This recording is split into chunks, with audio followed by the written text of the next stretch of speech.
On this episode of the Star Wars Time Show, Matt and Nick will analyze and process S3E8 from the Bad Batch. What will the team do next? Tune in to find out what these bozos think. If clones aren't your thing, they'll also take a deep dive into the first trailer for The Acolyte and its darker Star Wars tone. Did it hype? The dudes will fill you in.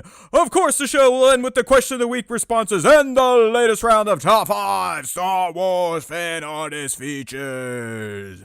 Punch it, Chewie.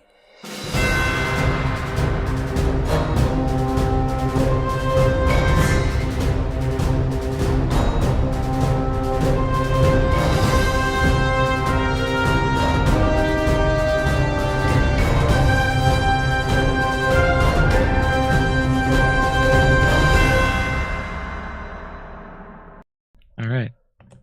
Hey now, everybody! Welcome back to the Star Wars Time Show. Woohoo! Hey, look who's in here. The live streamers are getting raucous in here. I got to give JOD credit, Nick. This motherfucker is in here before I'm in here every Wednesday. So kudos to JOD on the first. But of course, we got the other fandos in there. Bat, my father. And look who showed up today. B Mother effing Mad. Welcome back, my friend. Good to see you again in the live stream. If those of you have only been dabbling to the SWTS on the podcast and you want to get in on some of the live action, don't forget, Wednesday nights, youtube.com/Star Wars Time Show, 5 p. East, or as close as we can get. Welcome, welcome, welcome. It's good to be here, man. It's a good week of Star Wars. It was kind of a surprise week of Star Wars. We got an announcement on Monday. I must say, quite a risque poster for Star Wars, right? We had this blood-smeared lightsaber hilt letting us know that we're going to get the Acolyte trailer this week, and we got it yesterday. Perfect. You know, Nick and I always bitch that it seems the big Star Wars news usually comes after our live. No more, young Nick. We figured out the trick. Do the show on Wednesdays, drop shit on Tuesdays. That way we can speak fresh about it. So yes, we will be bringing our patented deep dive Star Wars new property trailer breakdown to you later in the show. I say later because we also had some new Star Wars this week in the form of the Bad Batch S3E8 Bad Territory. So obviously we'll go ahead and bust that shit down as well. So those of you that, you know, sometimes tune in early to hear us ramble about pop culture nonsense or the dire state of the streaming business model or how movies don't make money anymore in theaters, you're going to have to tune into an old episode because we are hitting the street, or as most people say, the ground running. Right, Nick? No fucking around today. We're getting right to the Star Wars time right away. All right. So with that being said, we have now hit the halfway mark. In fact, we're slightly over the halfway mark in Bad Batch's final season, Nick. We finished episode 8 today, called Bad Territory. Decent little runtime at 27 minutes for an animated episode of Star Wars. So we're getting close to the end already. Time flies when we're having fun, and Bad Batch has really, at least for me, kind of brightened up my Star Wars life these past few weeks. I feel like the storytelling has been on point, even if an episode like this doesn't really move the overarching Bad Batch Season 3 narrative that much forward. It's still been some good Star Wars TV to watch. So, knowing that thousands of people have already downloaded my full breakdown from this morning, Nick, and by thousands, I mean at least 16. Yes. As always, because I'm so gracious and courteous, I now give you the mic to let the fans know how you felt about Bad Territory. Yeah, so Bad Territory, definitely a little bit different than we had speculated last week. But that doesn't mean that the episode was bad by any means. I thought it was an entertaining episode. There was some fun sequences in there for sure, especially once they got on their version of a fan boat, I'll call it. There we go. I was going to say, Nick, you had, being from the bayou yourself, you had to go, hey, that's Star Wars Louisiana. Yeah. You know, you just going down the bayou and you got some alligators jumping on your boat. You got to fight them off. So that's just how it goes. But yeah, I mean, I thought that there was some really entertaining sequences in here. Obviously it was awesome to see Fennec again, voiced by Ming-Na Wen. So good. She's so good. And yeah, I mean, she's fantastic in everything. It's just kind of like crazy that she's as good as she is in everything that she's in. So it was awesome to see that. Sorry, yeah, B-Mad is back, and B-Mad is making it rain. You know, we gotta give him his recognition here. We appreciate you, my friend. You rock. I think last week we were talking about, hey, where'd B-Mad go? And I saw you pop up in a comment, and it was good to see you. So hey, there you go. We love you, buddy. Appreciate you 100%. Thank you. That's right. I bet Nick too was going, hey, where them crawdads? That's a good old boy down there by you. They could have found. I feel. I looked at that water. I looked at the waterway. There's definitely some there. Siler, I know he's kind of more mantis-like, but he had some crustacean-esque aesthetics to him. Yeah, absolutely. So I overall, my impression of the episode was I was a little disappointed that we didn't touch on Tantus again. I think that storyline is for some reason being ignored. I don't know if they're just about 3 episodes removed at this point.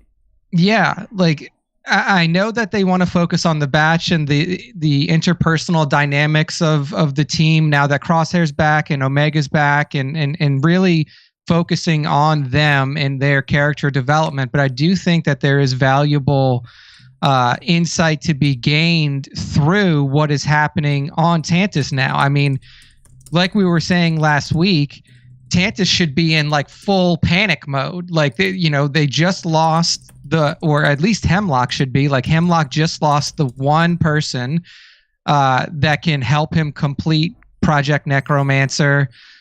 You also have an escaped, Bad Batch Clone Force 99 clone on the loose. You've now had at least one failed attempt at retrieving them by your elite units. And they locked into that intel, Nick, because Rex and his group didn't know that bringing a Clone X was essentially a homing beacon. Yeah. Yeah. So you are right. I mean, Hemlock's like, oh, I got a big dick. The Emperor loves me. And he doesn't seem to be waving it around, I think is what you're saying. Yeah, exactly. I would like to see a little bit more of the inner workings of Tantus post Omega and Crosshair's escape, and especially now that your Clone X unit has failed to retrieve Omega, failed to make any sort of meaningful dent in the Bad Batch as well. Like he didn't kill anybody, he didn't incapacitate anybody. Like you just have failure after failure to retrieve this highly valuable asset. Not only after their escape, but you've also you didn't prevent them from escaping in the first place. And it just seems like seeing some of what's going on there now would be valuable. But I do think that this one did kind of push along the storyline that was introduced in the last episode of hunting down this M count lead. Like who can give us more information on M counts? Obviously that's why they connected with Fennec Shand. Essentially told them like, well, I'll help you if you help me. Hey, and real quick about that though, did you find that interesting to learn that the Empire has been hiring what is known as Class 1 bounty hunters to track down M count targets?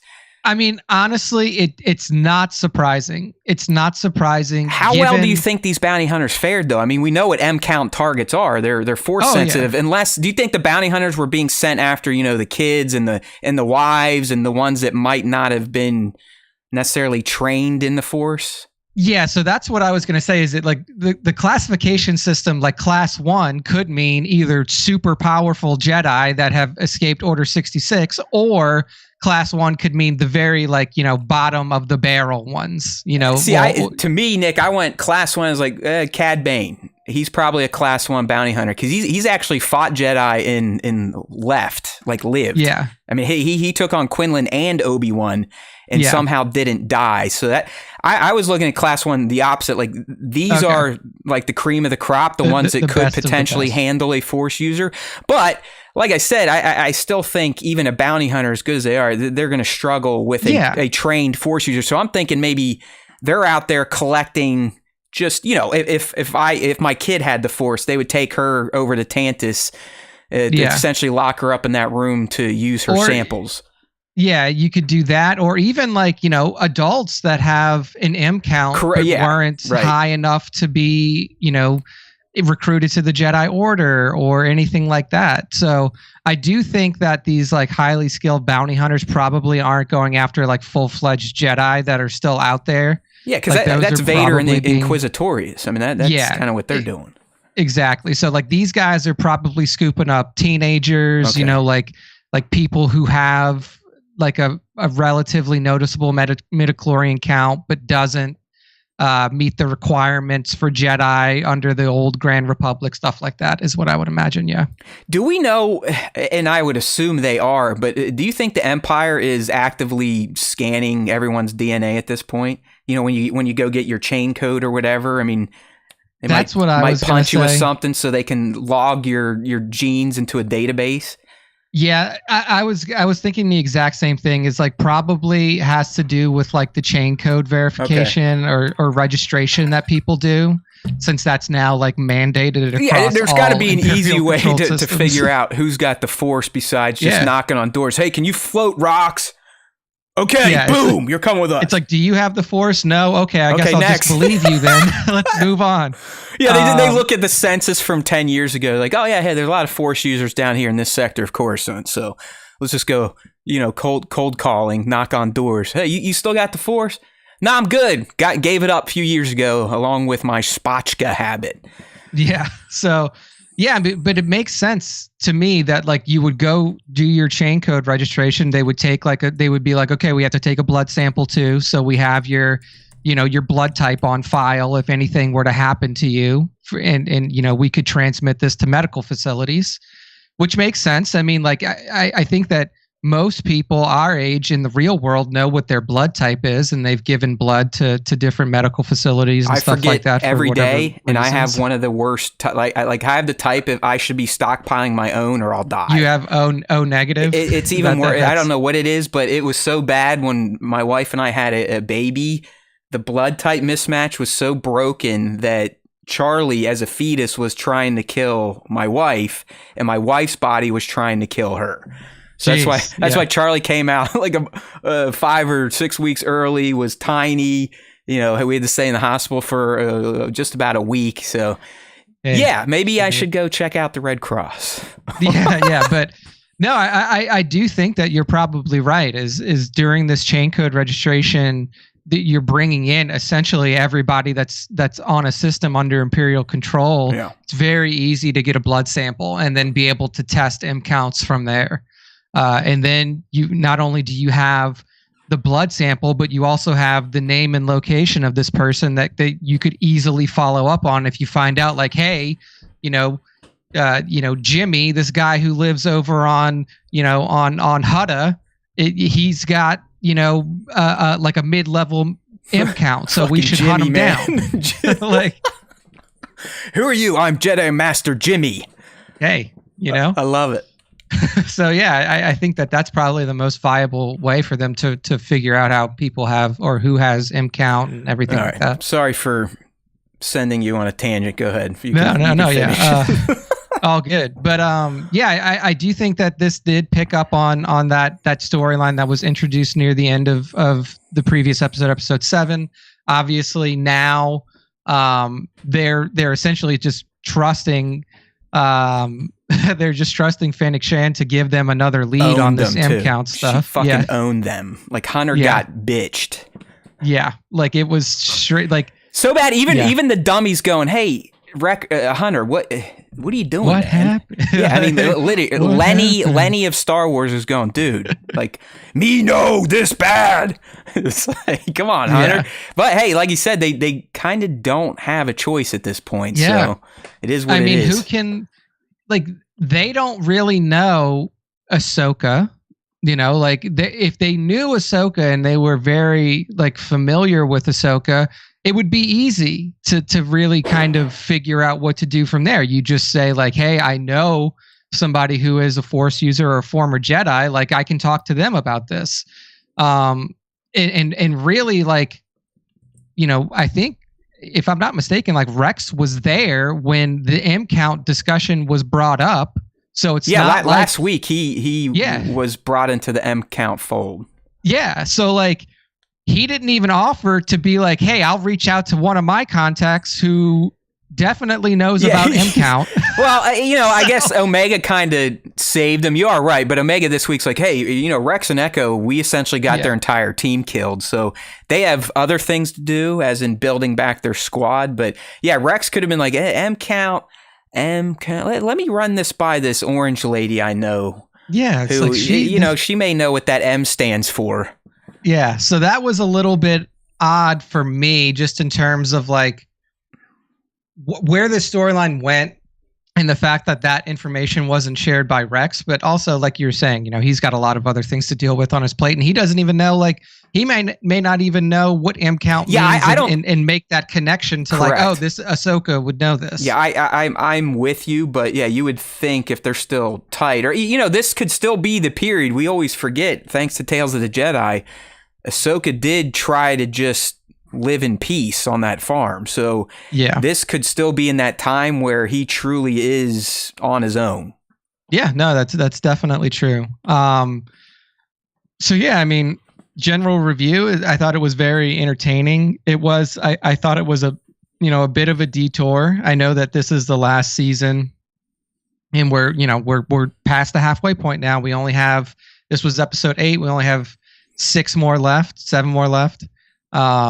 So we're past the halfway point. We're still trying to find information on, M count and what can really lead us to Tantus, because now you're on a hunt for 2 different things. Now you're on a hunt for this M count information for Project Necromancer, and you're still trying to find out how to get to Tantus. So there's a lot of issues that the batch needs to sort out in a relatively quick fashion, but it seems like they may be getting closer to their end goal.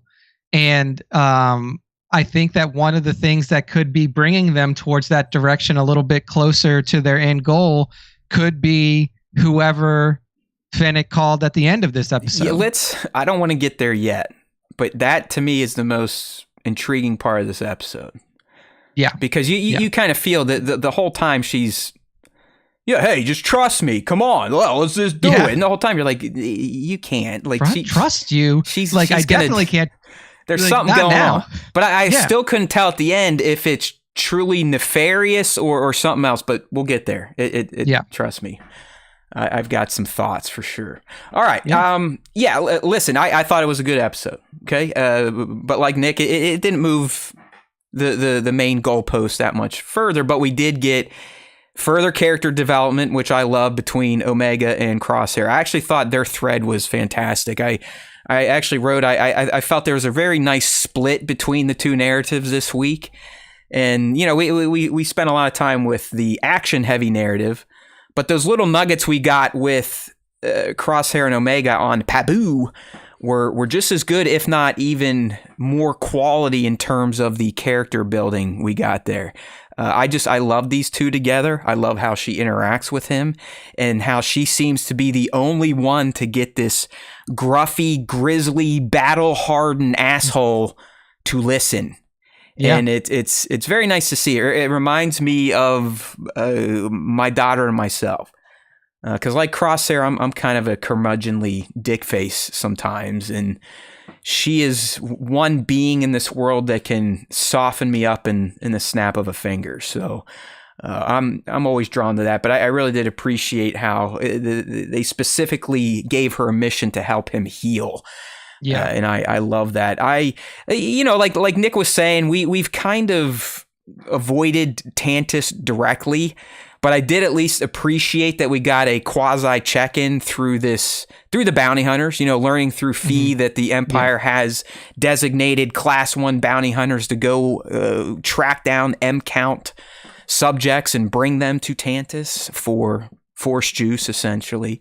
So we at least got that. We learned a little bit of what was going on. But it's like, come on, let's check back in. What is Hemlock doing? Is he getting antsy yet? Is someone pressing down on his head yet? Where is the full force of the Empire at? Next week, I haven't looked at the title, but we're getting closer to the Pabu invasion, which we know is going to happen thanks to the trailer and Clone X speculation. I really, as I teased, and I want to get into it at some point. We'll see when it strikes me here, but I loved the ominous ending. It's like you don't really know, because Fennec herself through the episode lets us know who she is, and we know who she is from our time with her in live action. She will do whatever the money dictates. So she's not necessarily bad. She's not necessarily good. She truly is one of these gray morality types. Definitely leans a little more towards the edgy than the righteous.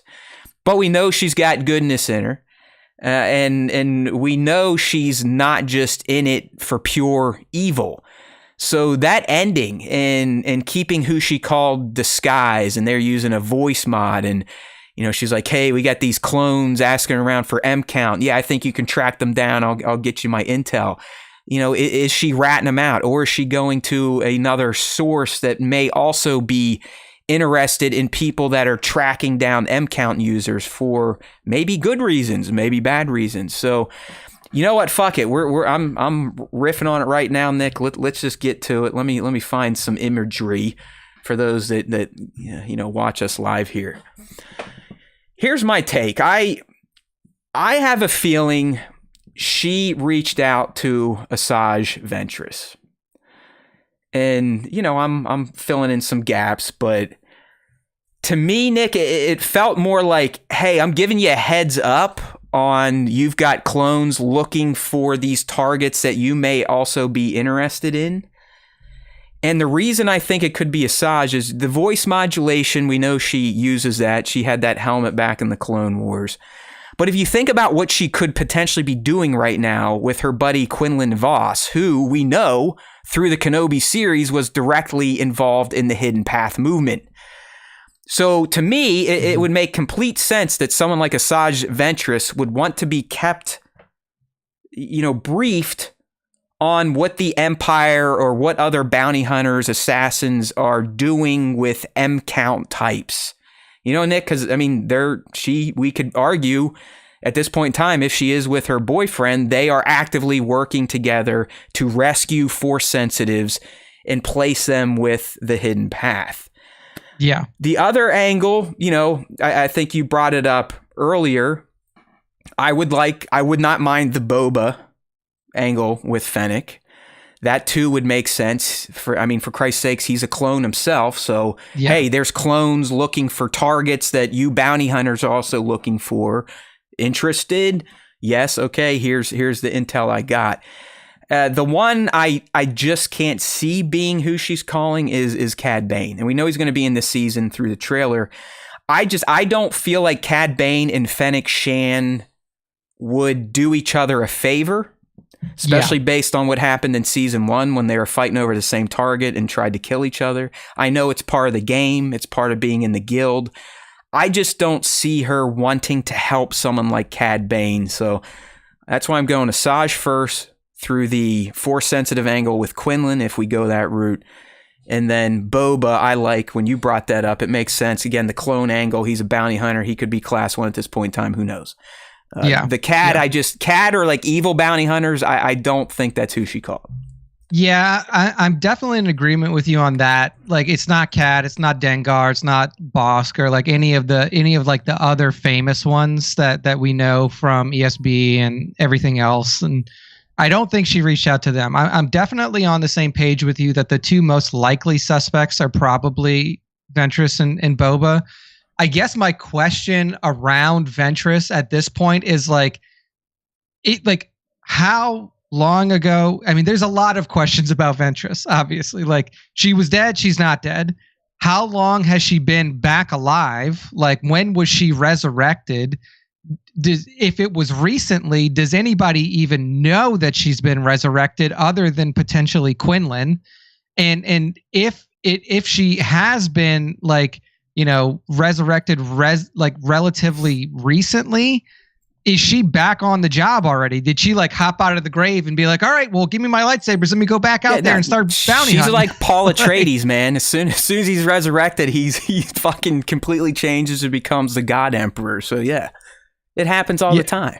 Yeah, so She was I in guess stasis, man. She wasn't dead. She wasn't dead. She was not dead. She was just sleeping for a very long time.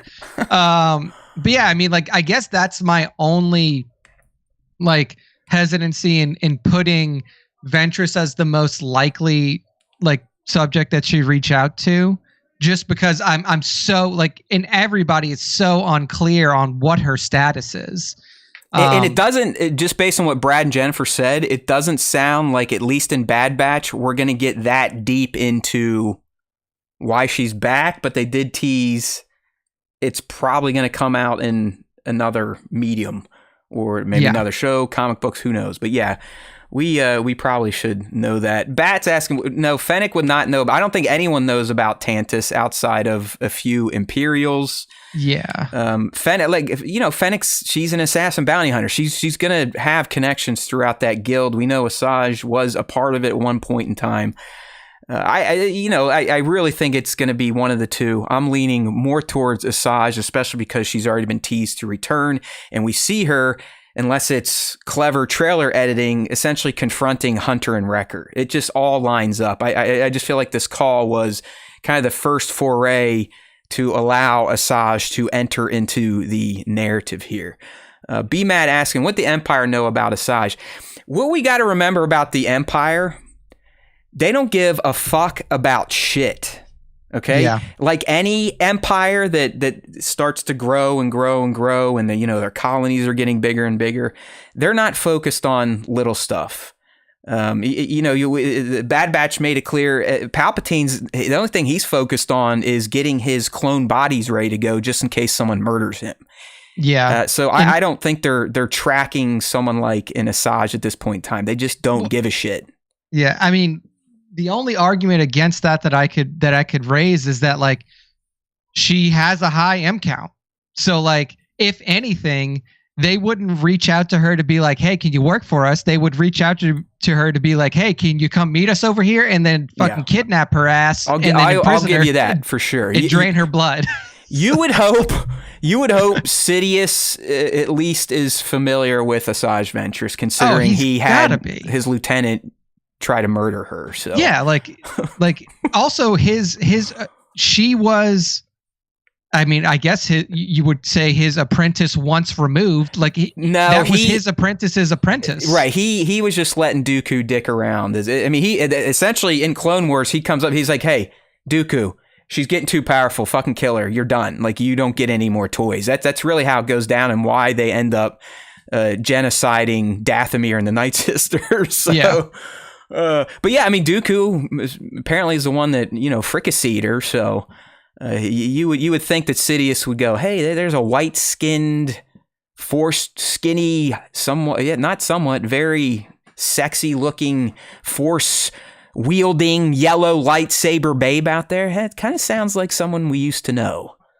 Yeah, yeah, and you would imagine that given his desire for force-sensitive blood, he would have somebody on that trail relatively quickly, right. Especially considering, like you brought up, he specifically said to get rid of this girl because she was becoming too powerful. Yeah. Like, so he knows her potential. He knows that her M count is probably through the fucking roof. And then, yeah, I mean, it just seems a little odd that in the end, though, tracking her. Here's the crazy thing. If we really think about what he wants, he doesn't want other people's M count. He wants to be able to dump his mega M count into a clone vessel and it not degrade. I think why they're collecting these people, and what I think was in those tubes in Project Necromancer, they're just the juice to get the experiment perfected. Then he will give his sample, essentially. Yeah, exactly. Like he's acquiring as many bodies of high M count as he can to make this transfusion process possible, is what he's trying to do. From my understanding, is like he's testing out, like that's what he was doing. Like, that's why they were doing the blood tests on all of the clones over there. That's why they were doing the blood test, or that's why they have these Jedi, like what we are assuming are force sensitive or Jedi bodies locked up in fridges, like that, like you have in your garage. You might have a body out there every once in a while. You got to suck out some DNA and test it. It's normal. All right. Yeah. Okay. Cool. We tackled that. So that's all my ha's are done before we even got through the top moments in There we go. Nice. eggs. So let's go ahead and get right into those, Nick. My first top moment here is more of a theme, but the particular moment is the last time we check in with Crosshair and Omega, and she's convincing him to meditate. I thought it was a beautiful moment. Again, you got this guy, zero patience. You know, he's ignorant to everything that's not his own way of thinking. And somehow this young little lady calmly convinces him to let go, meditate. I found it, I love that, you know, he had his busted hand all tense, and she reaches out and grabs it and flips it over for him. He's like, dude, just fucking relax and feel the universe around you. And it was a beautiful moment. You got that immaculate scenery there. To me, it evoked imagery of Jedi Master Luke Skywalker sacrificing himself on the cliffs of Octo, staring out into the sunset in peace, even though he was dying from a force overload. Yeah, I just saw an old clip of Hamill making fun of that, and like, you should. That's like, the more I think about it, that's fucking stupid. It like, really is. Luke died from too much force. I forced it too hard. He used too much force. Like, what the fuck? Anyway, I loved everything about this moment. The visuals, the tone, and the character growth we seemingly have achieved here with Crosshair. Yeah, no, I think that was a huge step forward for that character for sure. He's definitely been in his head for a long time, especially after everything started to fall apart within the Empire and his position there. So it wasn't a surprise when the medical droid essentially told him, like, look, there's nothing physically wrong with you. Yeah. This is all mental. Like, anything that is happening right now is mental. And this is probably the first time in Crosshair's life, yes, where he's actually had to sit down and take a breath and really assess his mental state and understand how his mental state is affecting his physical state. And I think that having Omega there is the only thing that is keeping him from completely losing it. Like, hey, Nick, what if, and this is fucked up, but it would be, wow, narratively, I think, we're all sitting here. They're all dead. Omega will probably live. Yeah. What if in the end, Omega's the one that sacrifices herself for her brothers? I mean, or Crosshair, you know, even if it's just Crosshair, like, to just get him to the next episode or something. Yeah. What if she is the one that doesn't make it? Like, I don't think it's going to happen, but holy hell, would that be like, this little girl, essentially a Jesus Christ-like figure, teaches this man, this Judas, to be righteous again, and instead of he laying down his life for her, she shows him one more time what it means to be a true leader and hero. Yeah, I mean, I think that would be a fucking incredible narrative end for Omega's character for sure. Because essentially that, like, she has been the healing force of this clone unit since she's been introduced to it. Yep. You know, she's changed every single one of them but Wrecker. Yeah, and you know, Wrecker is a child in his own, you know, sense. Right, but I mean, if you remember it's been an evolution over the seasons. I mean, season 1, her and Wrecker buddies. Yeah. She also convinced Hunter that he can care for her as almost like a father. Season 2, it was her and Tech. She kind of made Tech more human-like. And then, you know, he dies. And then season 3, she's doing something, not necessarily making Crosshair more human-like, but kind of bringing down his anger, his barriers. Exactly. Breaking down the walls so he can actually feel and think clearly again. Man, wow. Hey, come on. Brad, Jennifer, look at these fucking ideas that come out of our stupid brains. I think it would be great, because if we really look at, like, what could a future hold for Omega in the Star Wars universe, we've already talked through, like, there's not a ton of room left in this time period to just make another animated show and like, oh well, we're just gonna make another animated show that's in between episodes 3 and 4. Like, we already have Bad Batch, which is taking us up to a certain point where this season ends, and then we have Rebels that picks up relatively recently, or like relatively, close to where this is probably going to end. So you really can't shoehorn in too much more content in between Bad Batch and Rebels. Mm-hmm. She obviously is not in Rebels. And the next logical place for her to pop up would be somewhere in the Mandoverse. And from here to the Mandoverse, we're talking... That's some gymnastics, man. Some narrative gymnastics. Yeah, it's like you really are going to have to play with timelines and stasis. Like she was frozen in time. I mean, that type of shit. So, like, realistically, it kind of makes sense for her story to end along with this show. So having her be a noble sacrifice, even if it is, ultimately in vain, because the rest of the Bad Batch is likely going to be killed as well. But like, even if it was like, I'm giving up my life for you, Crosshair, for you to understand that like there is more to you as a person than your training as a clone, right. You're not just an organic soldier. Sniper rifle. Yeah, exactly. So I think that could be a very powerful narrative that would be a really nice juxtaposition to what happened with Tech. Hey, so yeah, I think that's a really... We're here, man. And honestly, I'd work for free for a year. No shit.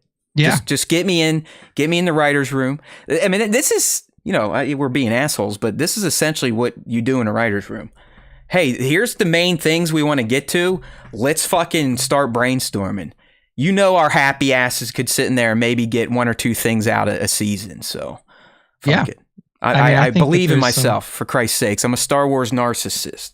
Of course I know best. Hey, real quick, I want to go back to this comment from This Is the Way. I think it does just reinforce my Asajj guess here, but what This Is the Way is saying, Ventress in the trailer says, I wasn't planning on killing you. This lines up in the next episode or episodes when she surprisingly shows up where the Bad Batch is and they react to her. So yeah, I do. Yeah. It does seem like for whatever reason she may have been tracking these clones looking from end count for a while, or just learned about it from Fennec. And like I said, she's like, no, you don't fuck with the M count people. I need to go investigate this. So yeah, all right. Thank you. This is the way. Be Mad. She's in Book of Boba Fett season 2. Yeah, we'll see that. And in a Disney Plus near you. Nova's got it. They're all going to be frozen in carbonite and are on display in the Emperor's trophy room on Naboo. I like that. This is the way with another one. I'm telling you, Batcher is the only one guaranteed to live. That'd be tough. Honestly, I've said this multiple times. Like she's gonna wreck you the most, right? If she dies. Yeah, like I don't care. Like all of these people are dead. The dog can live. There's plenty of life left for this dog. I know it's not a dog. I know it's a Star Wars version of a dog. That's not even an act dog, but it's some other kind of dog. I think there was a hound in its name, so it's good enough. It's close enough. Yeah. Let it live. Let it live. It's honestly showed up in so many episodes at this point. It kind of deserves an action figure. I think it does. It definitely deserves it. What if Batcher sacrifices herself for Crosshair? Dude, like that might happen, honestly, man. Like you gotta remember, he started like, get the fuck away from me, and then by the time they're on the ice planet, he's sitting there next to it, petting it, and here it follows him everywhere he goes. So you never know, man. Those animals. I am a human that struggles to show love and emotion to other humans, but animals, it's easy peasy. Trying to work through that in therapy right now, actually. So we'll see what happens. But yeah, I can take the animals very, very simply. Showing emotions to humans is nearly impossible. That's right. There we go. Nova's getting bat on the 3D printing of Batcher. Let's do it. Dude, Pabu's getting nuked. Okay? Bat's saying Batcher lives with Wrecker on Pabu in the end. Pabu's toast. Sorry. They, once again, are screwing up an entire civilization because people are nice and help them. All right. And that's just what the Bad Batch does. So you got to watch out. This is why I say don't do nice things for people. All right, it's a good motto to live by, because you never know when those nice things could come back and bite you in the ass. Okay, next top moment here. Oh, Johnny had a good meme today. He called it was a mashup of May from the Acolyte, who's a manless character, and Rick James. It says, "I'm the Acolyte, bitch." Dude, the hair, exactly. That May was whipping was definitely some like Rick James style hair for sure. Dude, I honestly I can't wait till we get to Acolyte talk, because I thought that trailer was fucking awesome. Fantastic. But hold your horses, buddy. Beat down that chubby man. It's starting to come into view. We almost saw the tip crest the desk right there. One from Pabu. Any guess on how? One from B Mad. Any guess on how Pabu is destroyed? Well, I think Clone X and a bunch of TKs will start it. And you would think after they either fail their mission to secure her, they just glass the motherfucker. Oh, I guess that's Halo. You don't necessarily glass in Star Wars, but orbital bombardment. There you go.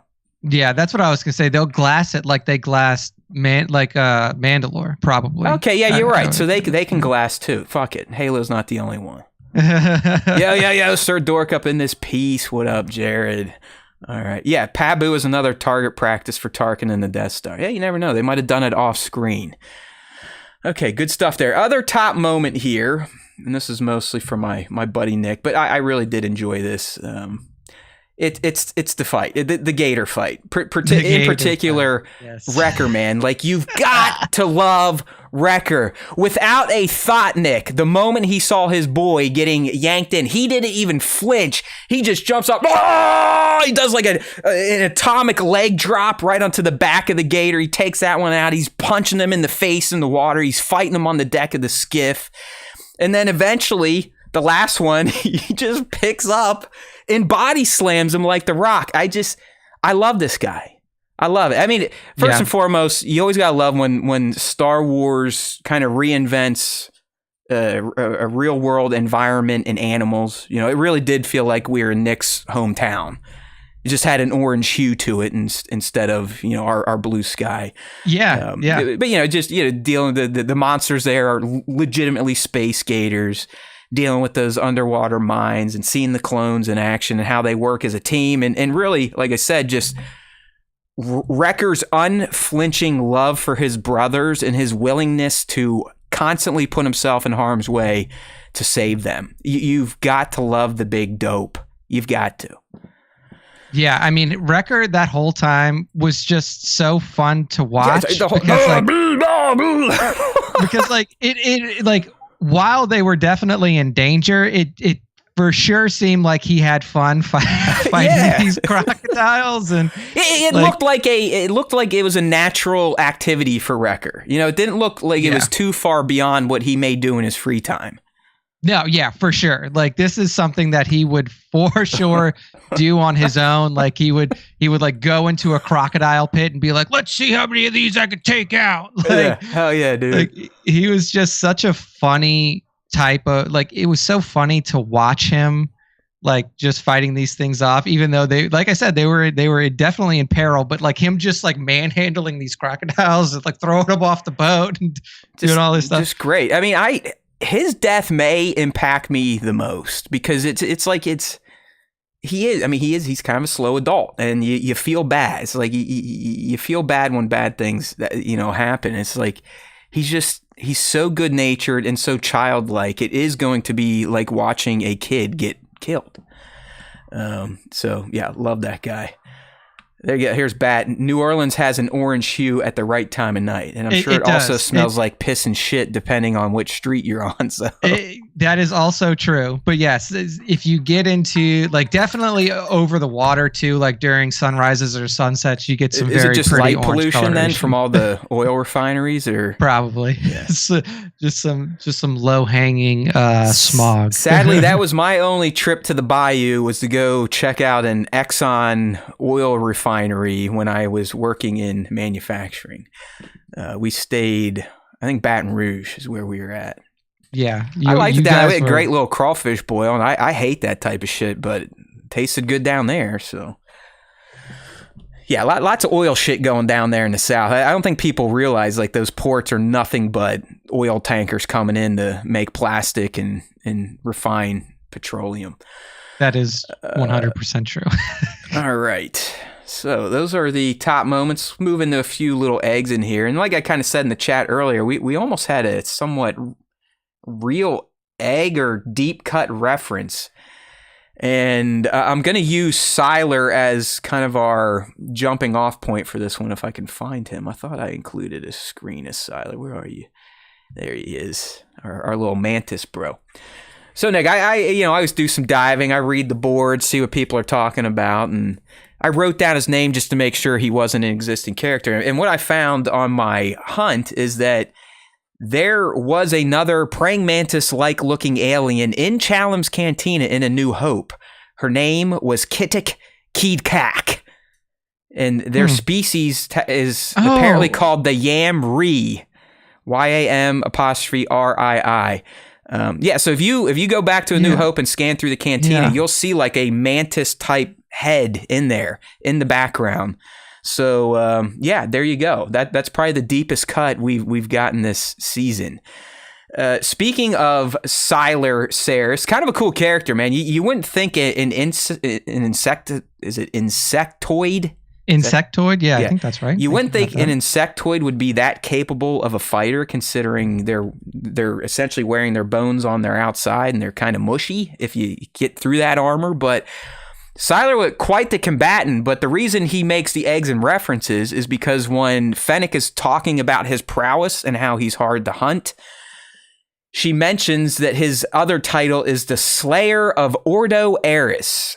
And for those of you that have played Jedi Fallen Order, Ordo Eris is the HQ of the Haxian Brood. So the Haxian Brood is the crime syndicate led by Sork Tomo that essentially kidnapped Cal and forced him to fight in that arena to clear the debts of, what the fuck's his name? Is it Grief? What's his Grief? Whatever, his fucking pilot guy. Yeah. The little Danny DeVito looking character. Yeah, there you go. So that was a nice kind of tip of the hat to Jedi Fallen Order. And I actually learned in my studies, Nick, Ordo Eris it's an asteroid field that was created from the Empire blowing up Paulus Massa. Do you know why they blew that up? No. That's where the Skywalker twins were born. Oh, yes. That was the ship. Yeah, that right. Was so there's like they kind of, from the debris of this larger asteroid getting blown up, they built their headquarters there.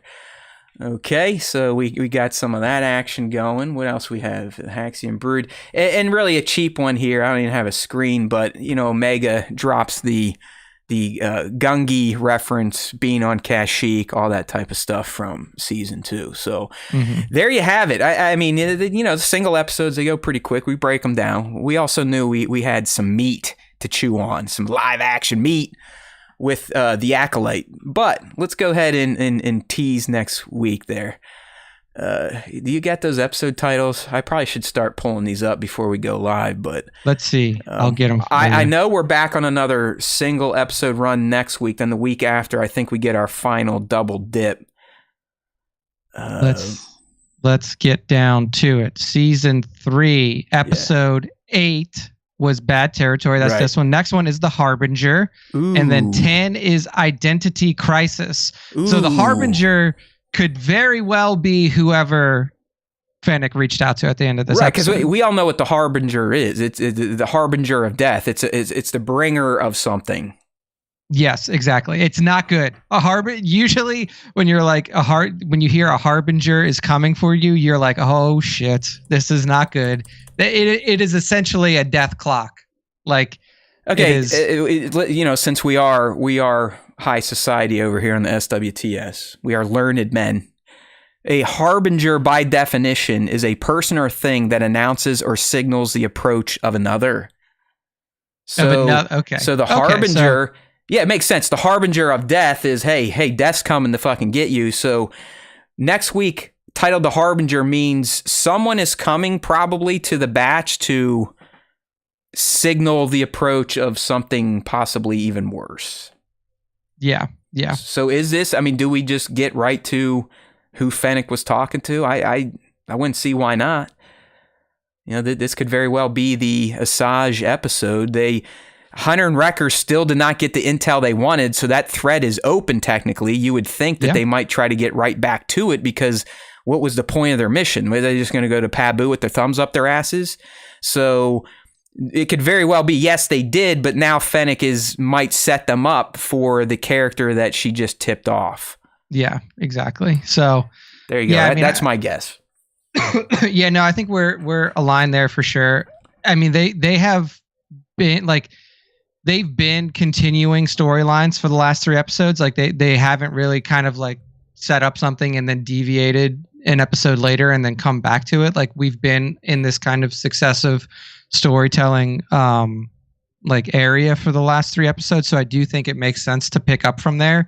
That being said, now that we've said that, they are for sure gonna fucking deviate somehow. Yeah, next week will probably just be, watching Hemlock fill prescription orders for sick clones or something. Yeah, it'll just be a complete 180 from where we're at. Yeah, so but I do think it makes sense, like given the immediacy of what they're looking for and the fact that she basically like closed the door to her ship and then sent this transmission off to whoever she is talking to, whether it be Ventress or Boba or somebody else. Like it makes sense for there to be a direct follow-up to this episode and really kind of keep this storyline going, keep this M count storyline going, because that's now where we are. Like we've gone from, hey, we need to find out how to get to Tantus, to we need to figure out this M count stuff. So like our storylines have kind of diverged a bit. So we're you are right. It seems Rex and Echo have now taken over the Tantus stuff, where, as Rex said, dude, you need to figure out why the hell she's so important to the Empire. Because until you do that, you're never going to be able to just chill on Pabu, kick those boots up, fish, eat melon fruit, and have a good time. Yeah. Yeah. What's this one? I don't even know what this means, but I like it. On a very special episode of The Bad Batch, the boys learn that drugs are bad. Yes. The boys learn that drugs are bad. That's the next episode. They're just going to hit drugs are we talking spice. About? They're going to hit a spice den and then just zonk out. Yeah, is it going to be the spice melange, and then they can change their state of consciousness and see the past and the future at the same time, like Paul? If they did do that, then they could for sure find out whoever, or like one, they would be able to find out the location of Tantus easy, and then 2, they would be able to they would find out through the melange spice that they're being betrayed by Fennec. Like they would figure it out. Like the more I've dived into Dune, the crazier that shit is, man. Like the spice melange and like the Spacing Guild, they were humans, but they would huff so much spice that they physically changed their form. And they're like, if you ever seen David Lynch's movie, he portrayed them as like these overly large fetuses in tubes the size of like a city bus. It was still a human, but the melange transformed them. You got to wonder if we were huffing some of that stuff. Like if Star Wars truly has the melange Oh, spice, we get some freaky deakies showing up over in that galaxy. Good. Yeah. Okay. Baffles me what they don't have at dark. Okay, we're good.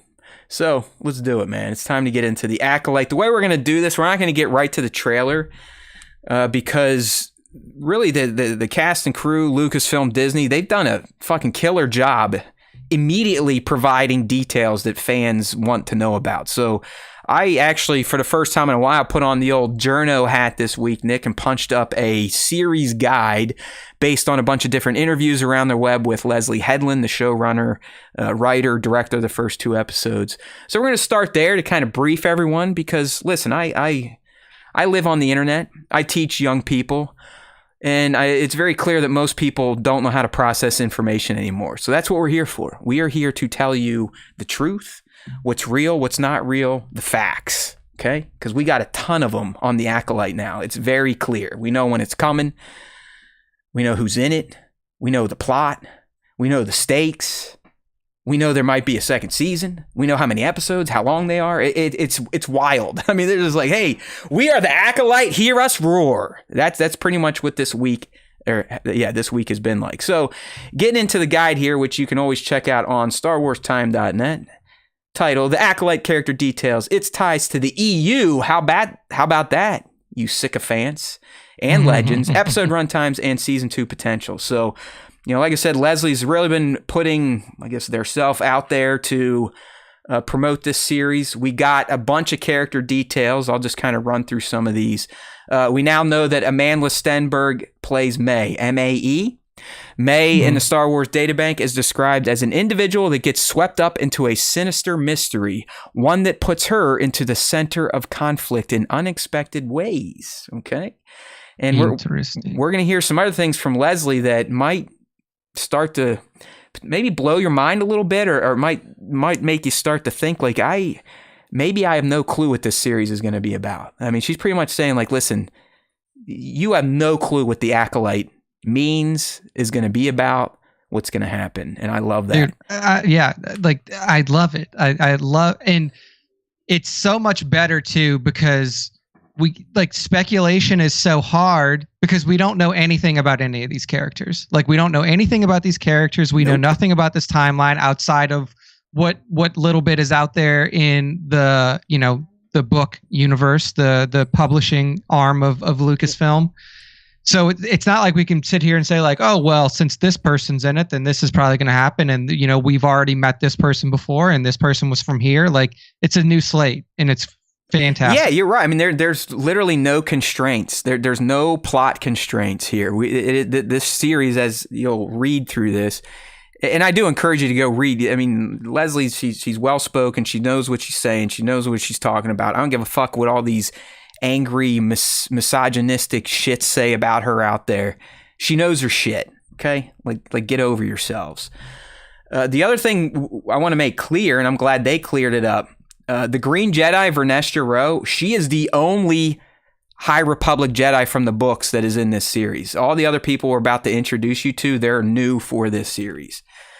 So, outside of Vernestra, if you've read the books, and possibly Yoda, we should know no one in this series, just like Nick said. I would love to get a Plagueis reveal, because there could be potential for that, although we are 100 years back. That's a hell of a time jump. I'm not sure how long his species can last, but you never know. All right, moving on. Lee Jung-jae, we learned he is playing Jedi Master Sol, who is a wise, highly respected, powerful Jedi Master, strong in the ways of the Force, who is going through an emotional conflict. I didn't think Jedis were allowed to have emotions. Yeah, I'm glad you brought that up. This is the way. And if I forget when we're breaking down the trailer, ping me again. But there could be a Plo Koon sighting. Okay. Not gonna lie, there might have been a Plo Koon sighting. Good pickup there. I completely forgot about that, but I know I got the screenshot, I believe. We saw a shot in the trailer of Manny Jacinto. His character is named Kimir. Kimir is a former smuggler who now makes his living as a trader. He procures unusual things and enjoys a life of leisure. I'm guessing he might come across something that gets him mixed up with either the Acolyte or the Jedi chasing him down, or her down. This is probably my favorite reveal, because I love this lady because of the Matrix. And yes, it did feel like she is Trinity again. But Carrie-Anne Moss, she is playing Jedi Master Indara, a Jedi Master of great physical and mental skill. And yes, boys and girls, she whips a green blade. We saw it in the toy reveal today and a shot that was on Disney Plus. So that is fantastic. I mean, just her. Yeah, we'll get to it after. Yeah, dude, but go ahead. She Trinity. I mean, I know everyone's like, oh yeah, it's Wushu, and yeah, even Leslie says it. Crouching Tiger, Hidden Dragon. I'm like, yeah, but Jedi Master Indara is fighting like the Matrix. It's the same, and I love it. Moving on with new Jedi, Dean Charles Chapman. You would have saw him in the shot where Jedi Master Indara is kind of, looks like they're approaching a figure. He's in the back with the curly hair. He's playing Jedi Master Tobin. We did not get any information on him. Eunice Suotomo is playing Master Kelneka, a Jedi loner that lives a solitary life. So I think, do you remember years back when we saw set leaks and he was there? I'm thinking like they may go and seek him out, these other Jedi, once they get kind of on their adventure. It doesn't sound like he's kind of hanging out on Coruscant in the temple, mingling with his brothers and sisters. He's kind of out and about a bit. Yeah. Jodie Turner-Smith, who we also told you very early was going to be in this. She's playing Mother Anastasia, who is the leader of a coven of witches who value their independence along with the preservation of their beliefs and powers. Now, Nick, I don't know if they have any ties to the Dathmerian witches or if this is another coven, but clearly, based on some of her lines in the trailer, she may have a relationship with our Acolyte, the assassin, May. And she's essentially saying, like, listen, good and bad, schmut or schmut. It's who can have the power and wield it, essentially. So I think she could be a very interesting character.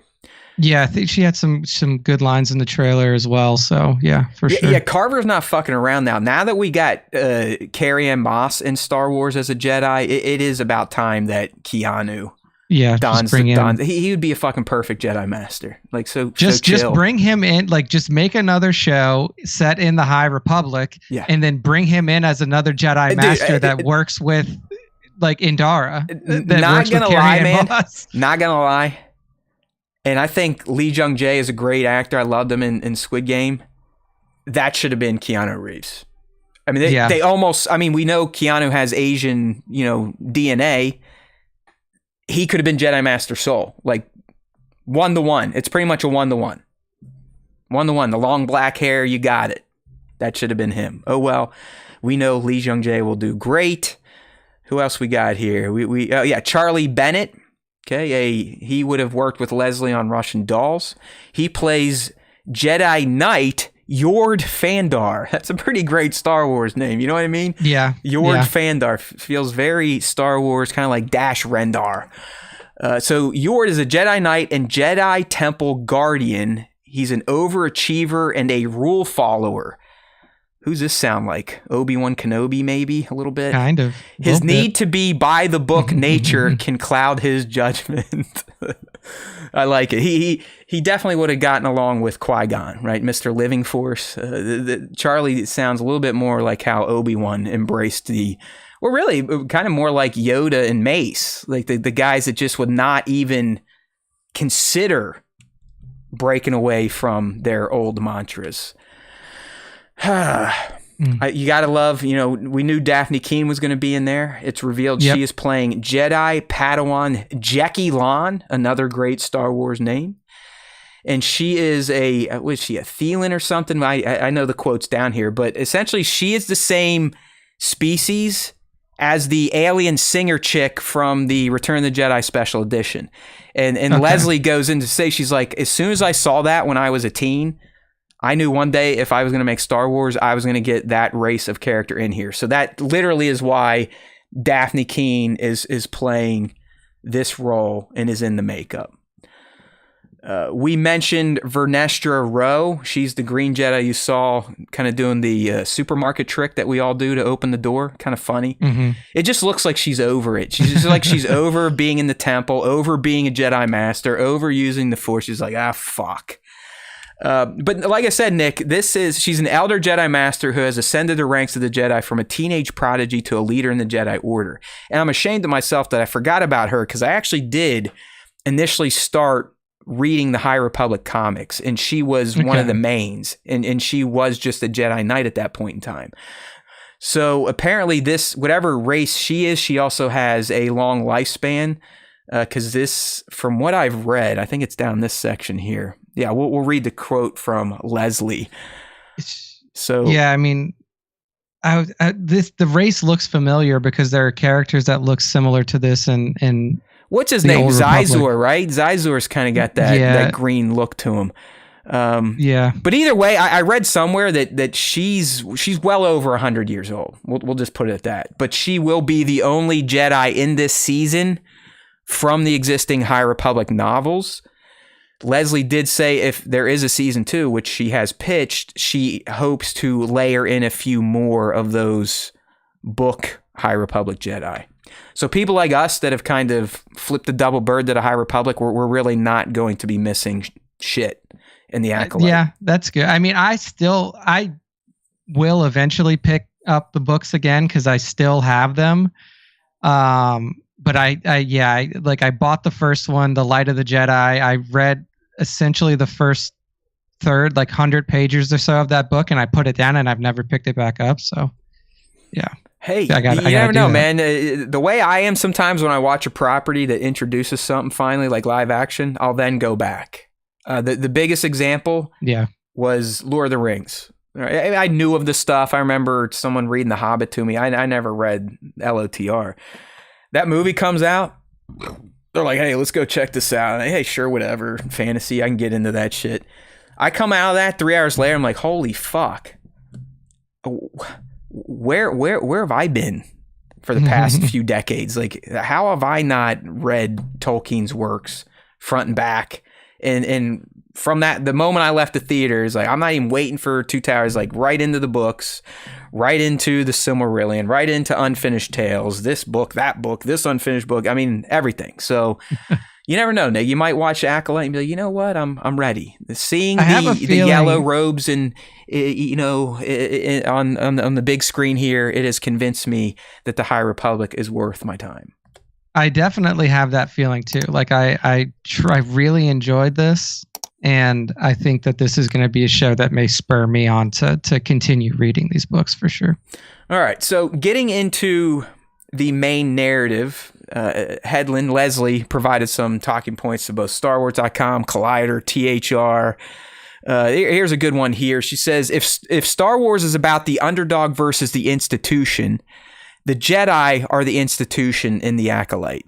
I was so interested in a storyline where the Jedi were at the height of their power. And I don't mean the Phantom Menace, because at that point, there's a Sith Lord in the Senate that they're not picking up on. Like, it's a thing I've heard of, but it's not a thing that you would ever consider you'd be interacting with.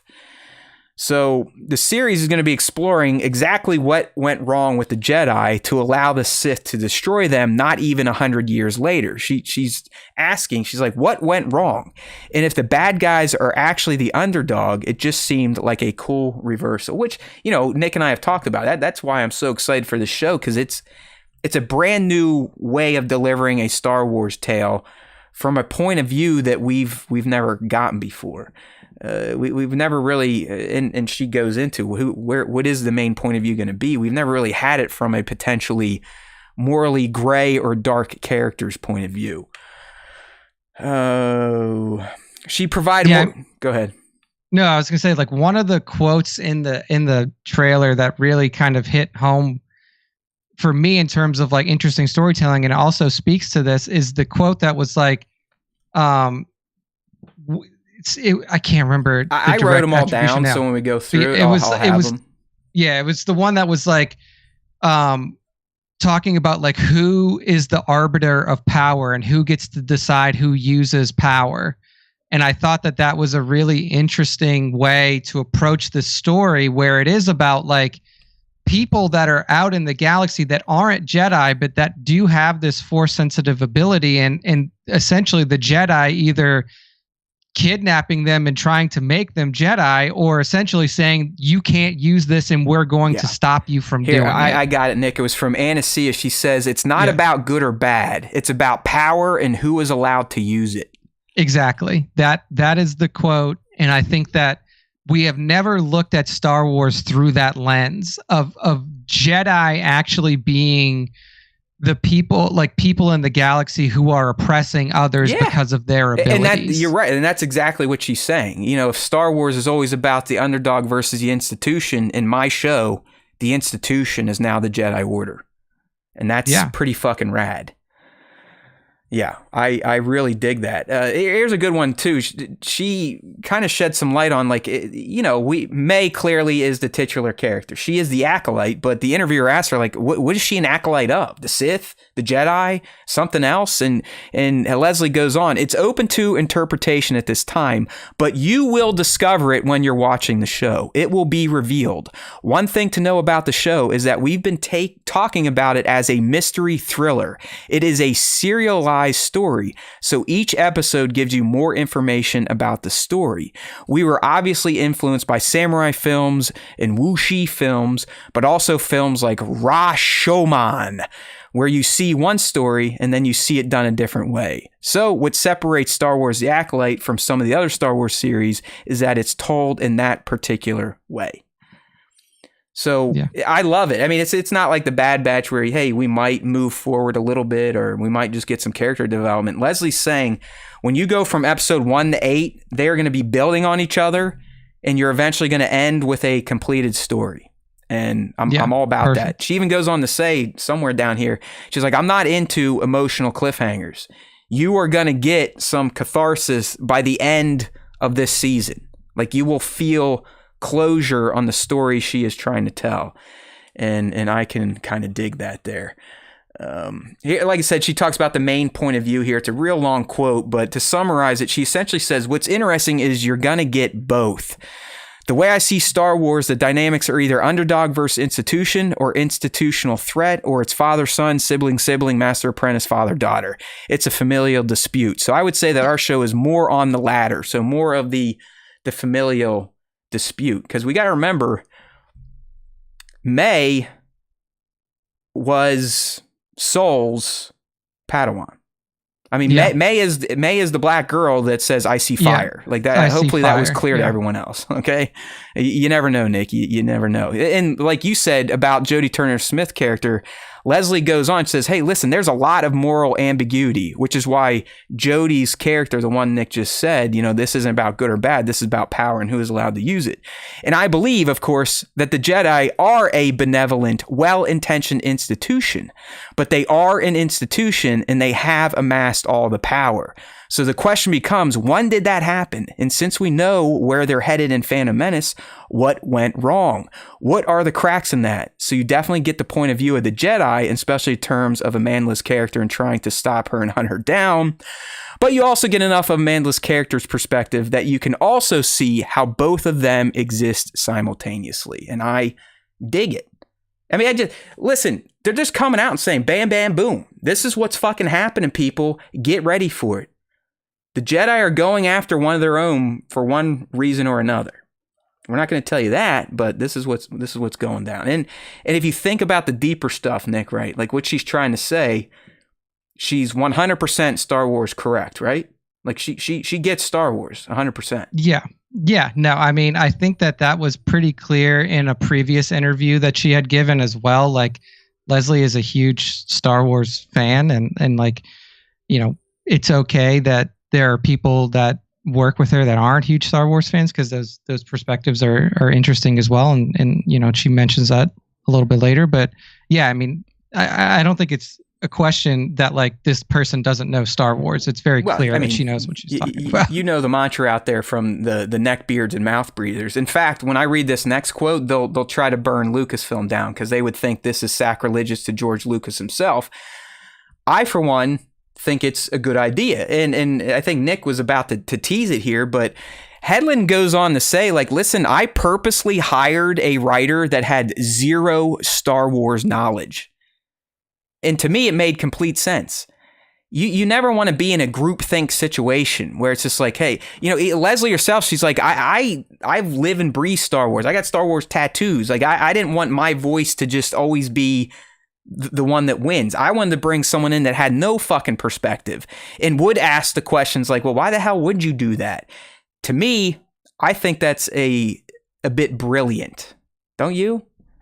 Yeah, no, I mean, I definitely agree. I think it's important to have people like that will question things or like they don't think inside of, for lack of a better word, the Star Wars box, like I think it's very easy as a Star Wars fan to think of things only through the lens of Star Wars that you've already seen or the way that Star Wars has been told, and having perspectives of outsiders like kind of breaks that mold and allows you to see things in a different way. Even if you are a Star Wars fan, like Leslie, if somebody's asking you like, well, why can't a Jedi do this? Or like, why is like, why are people who use the Force that aren't Jedi bad? Like, why are they villainized? Exactly. Like, why? Yeah. You know, it's like I said. I mean, Leslie wants to go. She says, "I don't want myself, who's a lifelong fan, to just be relying on particular references in order to create emotional beats. I want those emotional beats to be earned and checked by someone that isn't super familiar with it. That's how you make good shit." What else is it? What other series does this sound like? Anybody? Andor, maybe? Tony fucking Gilroy, Mr. Fuck Star Wars. But hey, I know how to write for it. Tony is essentially the writer she hired. It's no different. Yeah. No different. Yeah, Tony was literally he hates like Star Wars. Yeah, he was like, I'm not a Star Wars fucking fan. hates it. I don't, like all this other stuff. Like he was, We have the case study in Andor. It works. If you have non-Star Wars people in a Star Wars show writing room, it works, and it works pretty well. If you didn't like Andor, that's your fault. Your brain's slow. Here, B-Mad, do we get to see the Senate order the Jedi around like dogs? I'm anticipating, again, I don't know much about the era, but I'm pretty sure at this point in time, the Jedi are essentially demigods, and they kind of do whatever the fuck they want. Like they'll go along with it, like, oh yeah, sure, you got it. We'll get to it when we want to. But I don't think it's as egregious as it got around the Galactic Republic time, where Dooku was realizing, like, you got these senators out here killing his own people, and now we have to come clean this shit up. I'm done with this. I think that there was something that I read that actually said that, like, back in, like, this time period, like, the Jedi were almost like they were never questioned. Like that's kind of what I'm getting at. I mean, they're literally the golden people. Yeah, you don't mess with them. Their numbers were strong, thousands and thousands and thousands. They were the light in the galaxy. They were out developing the galaxy. They were the galaxy. So I do not think we're going to see any of the Senate nonsense.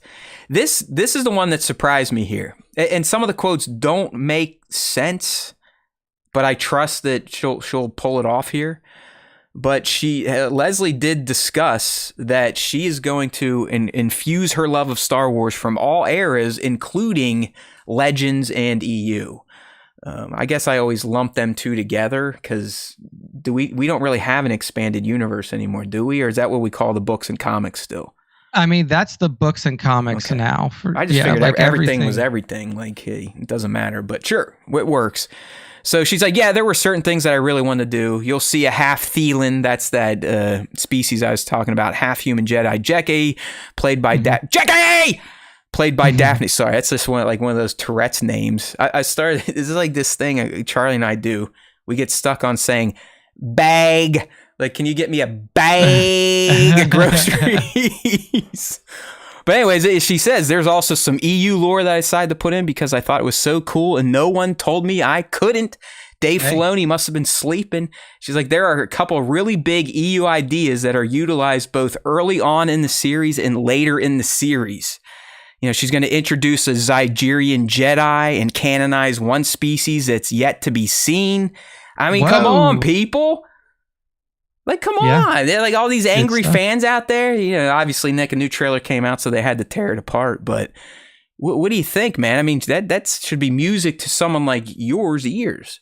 Yeah, I mean, I think that everything that I'm hearing and what I've seen so far, which has obviously only been a trailer, and I am very excited for this kind of stuff. I'm very excited to see them incorporating more of the expanded universe, especially in a show like this where the expanded universe is actively coming out. It's not like it's done, and it's not like the High Republic era of publishing has been completed. Like, she's using stories from, or like, influences and characters and storylines from EU that is fresh and new and that people are interested in and reading. So it's giving the show not only a new perspective because it is, exploring characters that have never been seen before, but you're also bringing in perspective and you're bringing in influence from stuff that people really are enjoying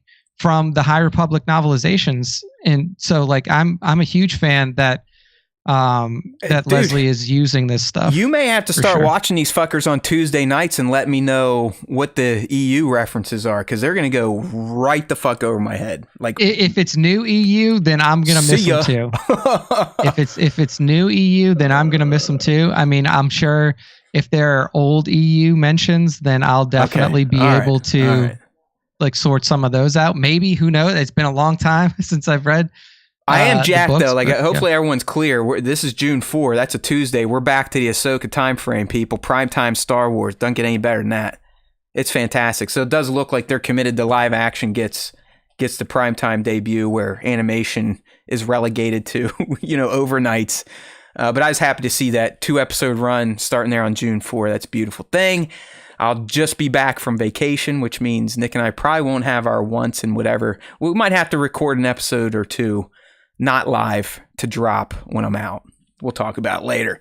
Anyways, Nick, she goes on some of the other influences, and these are ones where I started to make funny faces at, but like I said, I trust that it's going to work out here. So she says, I found with Andor, it really built into something that was exciting and had this incredible payoff at the end. We were definitely trying to do something similar narratively. There are a lot of alien references, a lot of Clone War references. What? Huh? Yeah. What? A lot of original trilogy references. Yeah, I mean, I wonder like planet names, hopefully, or things, because we all know that these things haven't happened yet, right? Yeah. The Clone Wars are about 110 years away, and then all the original trilogy stuff is about 140 years away. So, okay. Yeah, I mean, I'm interested to see if it is like planting the seeds, like planting the seeds of the things to come. Yeah. It has to be locations or old, lore or the Bible. I don't know, like books, something. You can't be like, oh yeah, the Clone Wars, like that. It's not a thing. No, I don't think. That's where they fought the Battle of Seleucami. It's like, well, what? I doubt that they're going to be referencing battles and stuff like that happen in Clone Wars. But the way that I'm looking at this is like planting seeds for things to come, like introducing, like a lot of people are thinking like, hey, is this the introduction of of either Palpatine as a young apprentice, like, is he really that old? Like, or is this the introduction of his master? Like, are they is this Plagueis? They finally made it clear. I mean, I thought it started at 80, but it's legit a century. Like, we are 100 years prior. So I don't think Palpatine is even remotely possible for this, unless he was drinking some sort of unicorn semen that we didn't know about. Like, there's just no fucking way. I mean, he's a Nabooian. Like, he's a fucking human. He doesn't live hundreds of years. Plagueis, to me, is the only true potential known Sith Lord that we could see. Yeah. And I mean, from the trailer, we know that there is some sort of red lightsaber using foe that is super powerful. That can literally force blast in a charging line of Jedi by themselves. Yeah. So like it could be Plagueis. It could be, I mean, you could even say that this is Plagueis's master. Like, is this is this like down the line? Because like you said, we're still 110 years out. Like, we could be messing with Jedi or with Sith or with dark side users that we've never heard of before. So it's very interesting to see where these references are going to come in and how these seeds are going to be planted and exactly how everything lines up. It's like, I mean, I think I know what she's saying. It just is a little weird. Like, Clone Wars original trilogy, we all know that stuff hasn't happened. But I like I said, I trust that it will be referential stuff, either through, like Nick said, maybe leading into future events, planet names, people names, historical type of shit. It will be cool to kind of see Coruscant in these locations with zero, post-Empire, like she says, or Empire iconography. Like, it just, we're going to see a different looking Coruscant probably. I mean, it's going to look very familiar, but it's not going to look anything like the original trilogy and beyond. None of that shit. How Jedi used their sabers. I really like this insight here, and I completely agree with Leslie. She's basically saying, like, hey, back in this era, I don't think Jedi would be whipping out their lightsabers very often because there was zero threats. She's like, these Jedi at their peak, they would only be pulling these blades out if threatened. So she's like, I think what I could say about that without spoiling anything is that when I was thinking about the Jedi in this particular era, I thought that they wouldn't pull out their lightsabers very often. There aren't battle droids to fight. There isn't a darksaber. It exists at this point, but it's definitely not around. So why would they pull their sabers? They would only pull their sabers if they felt like they were really being threatened. And I see that point 1,000%. You know, these Jedi, they fully believe the Sith are extinct dinosaurs. So they probably rarely are popping these things out unless they're under a direct threat. So it was made pretty clear why they pulled it out in the trailer, right? I mean, someone just tossed a blade at them and then they get whacked with a force wave. But I buy into what she's saying. It makes sense to me. And I'm sure we'll talk about it again, but man, how fucking cool is it to see yellows being lit up alongside blues and greens? Oh yeah, dude, it was awesome. I love seeing Still that. no purple, so fuck you, Sam. Literally, fuck you. Mace is a special man. Mace is a special Jedi. I mean, for Christ's sake, if you're going to color. get purple and orange and whatnot, it would be now. And there's not a single one with a purple lightsaber. Yeah. I mean, you're definitely right about Dickhead. that. But yeah, George. I mean, I do think that, I mean, another thing to note is like you're saying, they think the Jedi are extinct, and it's also been like centuries of peace in the galaxy. Like there's been no real existential threat to the Jedi or to the Republic at this time. No, like everything has been super copacetic. Nick, it's called the High Republic for a reason. Like this is literally the glory centuries of the Republic, like the best of times. Yeah. So like, I would imagine that most of these Jedi have never raised their saber to anybody in combat since they've become a Jedi. Like there are probably people who have Jedi who have only ever trained in lightsaber combat and have never actually been in combat. Yeah. It probably would have only been against the Nihil threat. Right. Yeah. And the Drangir, whatever the fuck was helping them. Plants like the plants, force sense of living plant crap. I love it. Absolutely love it. And here's a point I want to bring up. And I don't know how many people follow Star Wars theory or think that he's actually worth a shit these days in terms of real Star Wars discourse, not just fucking flamethrowing and clickbait shit. But Nick, I see he releases a video yesterday, like the Acolyte is already broken. I'm like, oh, what's this idiot got to say now? What? And he's bringing up a point I've heard some other people say, like, look, it's already fucking breaking canon. Ki-Adi Mundi and the Phantom Menace and the Jedi Master, in their temple. He says the Sith have been extinct for millennia. So. Oh my God! How the fuck could this happen? I'm like, how literal stupid are these fucks? Like, how fucking dumb are you? How dumb? It's also just proof that whether it's Legends or expanded universe, he's never read anything, because if you have, then you would know whether it's Legends or it's EU, like current EU, that the specter of the Sith has always been out there, and it was never like truly gone. There were Sith, there was an unbroken line of Sith that were in the shadows since the time of Darth Bane, and when Darth Bane took down the Brotherhood of Darkness and established the Rule of Two. Like it's unbelievably moronic for somebody to go out and say I agree, but I also believe that Ki-Adi believed what he was saying, because what institution had so much hubris that they could never buy into the fact that their mortal enemies possibly could have returned on their watch? The Jedi. Yeah, Literally, Jedi, it's the reason they get fucking decimated because they're so arrogant to think that, hey, we are the best, we're the light, we snuffed out the dark, there's no way it's coming back, they're extinct, fuck this shit. And you know, this goes back to Connor and I spitballing about the Acolyte months ago, but he is the one to first say, like, hey, what if they do snuff this out, Sith is revealed, which we now know it is, and they cover it all up because they're the Jedi and they don't want that shit getting out in the open.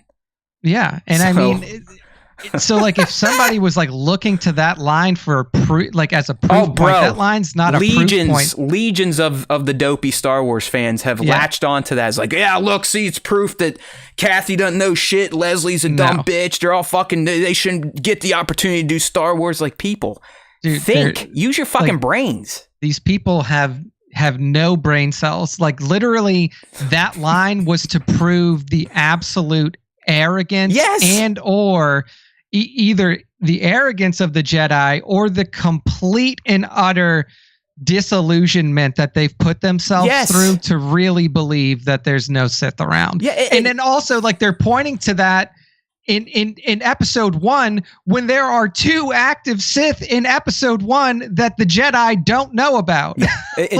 That's my point, man. It's not even like, oh, he doesn't read. You don't have to be a reader to understand that was a throwaway line that they've probably been teaching Padawans since the dawn of the Jedi Temple. Hey, we killed the Sith. They're gone. Don't worry about it. Just don't, we don't, you know, there is a dark side, but we now know how to prevent people from crossing over. It's good. Sith are dead. Don't worry about it. Good job, little Kiadi. We'll see you later. It's just like, come on, man. Like, I know we're talking about fake shit here, but use your brain. Like, it's not hard to kind of see how these stories connect together. It's not. Yeah. It's really not.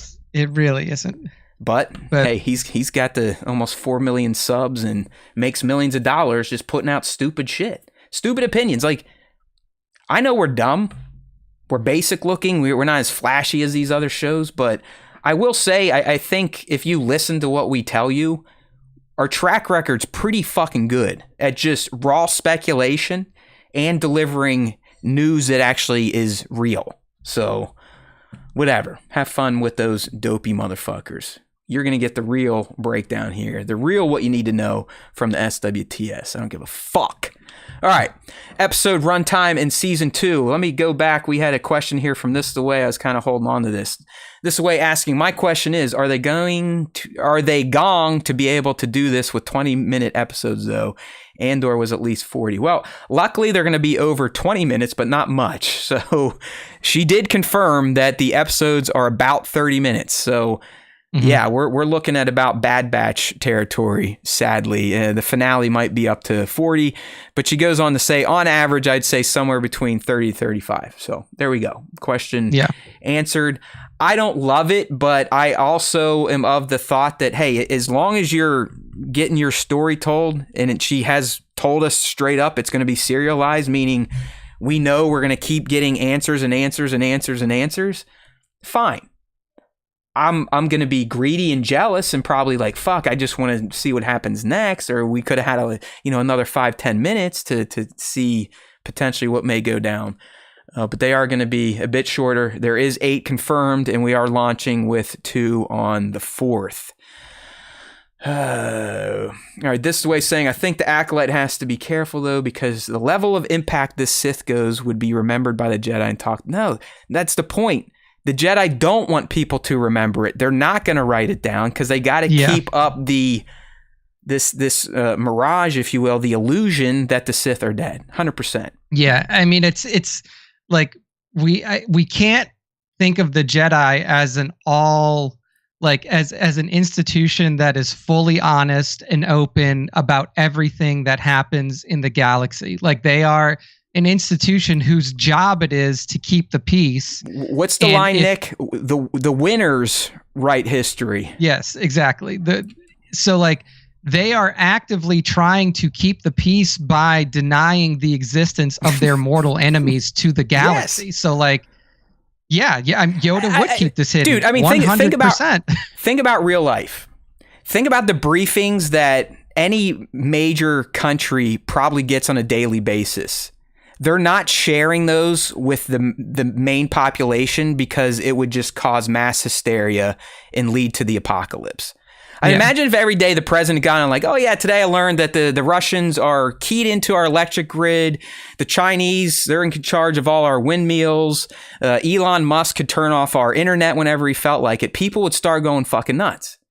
You have to kind of keep the sheep. Yeah. And for a show like this, we also know that they're going to be like Yoda may not even find out about it. It may be kept a secret from Yoda. It may not be shared with the members of the Jedi Council. Correct. Like there are a lot of things that we still need to see play out in this show. They could all get wiped out. All these people that go after them could get wiped out and just like, oh, well, hey. Nihil did it. We cannot, you can't just say that like all Jedi are always honest about everything and tell everybody about whatever happens, because we know that doesn't happen. We know that there are fallen Jedi. We know that there are Jedi who are actively keeping truths from others, and we know Yoda himself.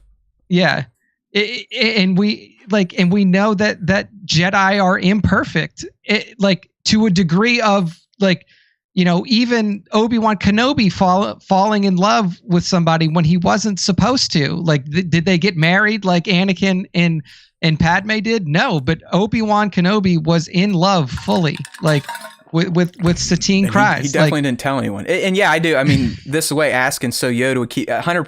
Yoda would keep this hidden.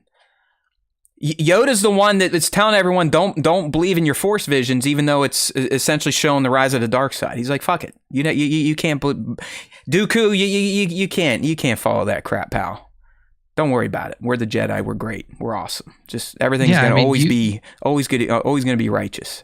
You are protecting the way that your institution is perceived by outside people, because if they don't have faith in you and they don't believe that you have the ability to protect them, then all respect for your organization goes out the window. So not only do you have to protect against public perception, you also have to protect against private, like what people are saying in private. Like if it is being kept a secret within the Jedi Order that the Sith have risen again, then it is surely going to leak out. Like there's no way that your entire order knows that the Sith are back and we need to be on high alert, that it wouldn't get out to everybody else. Yeah, so I'm just going to kind of move this along. Looking at the time, we still got to start breaking down the trailer. Leslie did go on like, hey, I did pitch this as multi-season, but she's kind of taking a break and waiting to see how the fans react, what type of ratings it gets, to see if it will be greenlit, but we could definitely get more Acolyte, it sounds like. She also went on to say, the Acolyte is not what you expect.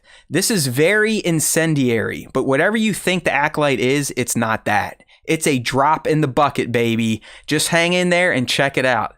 I love this lady. I'm sorry. And then we also have an updated synopsis, then we'll move on here. In The Acolyte, an investigation into a shocking crime spree pits a respected Jedi Master, Sol, against a dangerous warrior from his past, May. As more clues emerge, they travel down a dark path where sinister forces reveal all is not what it seems.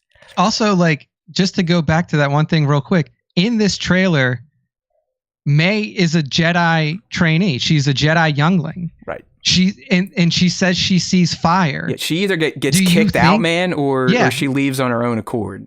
Like, do you think that they like, oh, you like, what do you think, that they took this youngling aside that said, oh, you see fire? Well, let me dig into what you're seeing. They're probably like, look, you can't trust all of the visions that you see. What you see is not always, like, they're going to give her the same spiel that Yoda gave to Anakin. And that's probably why this girl gets disillusioned with the Jedi. Like, yeah, I'm with you 100%, 100%. Because I mean, really the synopsis pretty much is saying like, she was either his Padawan, or we know he at least was training her in some capacity because of the opening scene in the trailer. So I love it. And I love that she's essentially just teasing us like, yeah, go ahead, bros. Go ahead, Star Wars Time Show, and all your great speculation wins. You're not going to get one over on me. It's hard. It's definitely hard to now, for sure. Here's a good one from Carver. It would be funny if Disney redubbed the prequel audio to have him say, "The Sith haven't been seen in 100 years." Hey, it would make the slower fans out there happy. I like that one, Carver. Good take. All right, let's go ahead and start getting into this trailer. That, you know, as you heard from Nick, he's a huge fan. I was a huge fan. I did my little half-assed reaction video yesterday, and Connor from Beyond the Dune Sea said it's one of the best pieces of content I've ever made. And I'm like, okay, pal, I like the low effort content. Nothing makes sense anymore. I think I'm just too old to be making content. I'm starting to come to that realization.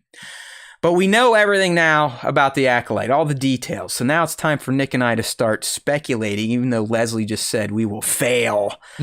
So as we usually do, we're just going to go through the stills I took. There's, I think, 30 or 40, so it might not take that long.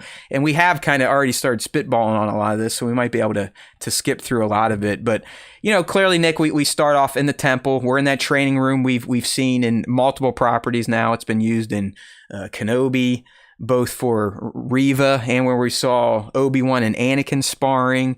And it's their main training room. And we definitely have a group of younglings. They were younglings, at least closed captioning called them younglings. I think, or at least I appreciated the inclusion of multiple alien Jedi younglings. A lot of times the fandom gets upset when there's not a lot of aliens in Star Wars, but that seems to be not the case here in the Acolyte. So I got some of the quotes. So while we're seeing these scenes in the Jedi Temple, we hear Jedi Master Soul, "Close your eyes. Your eyes can deceive you. We must not trust them. Tell me what comes into your mind." All right, and as he says that, we hear from, you know, you have this little Asian youngling. She says, you know, life. And then the other one in the buns, balance. And then we get our first shot of May, the assassin in purple, walking into a town that we now know is Amandla Stenberg's character. She is an assassin. And yeah, she is going to be the one the Jedi initially are after. You know, we see a couple shots of May walking through the town. We return and we get the full shot of Lee Jung-jae as Master Soul. And then we get the "I see fire." There was a meme made from this image. Yeah, the alien guy's like, I can't close my eyes. Yeah, the kid who's like, "Close your eyes," and he's like, "Well, I guess I'm fucked then." Can't close my eyes. Yeah. So that's clearly her saying, "I see fire," and that's the first sign. Like, yeah, she's not fully in the light. She's got some stuff going on within her. And it flashes back and forth between the past and the future. We see May enter this, you know, bar or cantina. Clearly, she has a target in mind, and we see her walking towards this table, towards a hooded figure. And that hooded figure turns and reveals herself as Trinity, aka Jedi Master Indara. And I think this is the first moment, Nick, outside, you know, just, I liked seeing all the little Jedi. When I was watching this trailer, I was just like, fuck yes. Dude. There's Carrie. She is a Jedi, and she just looks the part 1,000%. Yeah. And as soon, like, just like seeing her, we'll get to it, but once this fight breaks out, she is so fluid with her motions, and it looks effortless. Like she's fighting against May, and she's making it look like she's doing a training exercise. Yeah. Like it, just the way May's got a blade out. Listen to me. Trinity. Jedi Master Indara just is literally like just doing melee and that force wushu that we saw Ezra doing. That's it. Yeah, she does. I mean, Nick, I don't want to spoil it, but Devin, I guess Disney Plus put up a banner. She does eventually pull out the greenie. So she does eventually have to draw it. But yeah, you are right. I mean, and as her description, you know, revealed, she is a Jedi Master, is highly skilled in both the mental and physical side of the Force. Mm-hmm. I'm just, I wonder if she gets taken out early on. I don't think so, because I believe we see her down the road. She's in yellow tunics. Yeah. With the other Jedi. It looks like she is eventually going into the investigation with everyone. I wonder though, why do you I mean, clearly it looks like a target of May's, but I wonder why. Why do you think May is going after this Jedi Master? And do you think it's early on? Leslie did say the trailer, I believe the footage comes from the first 4 or 5 episodes.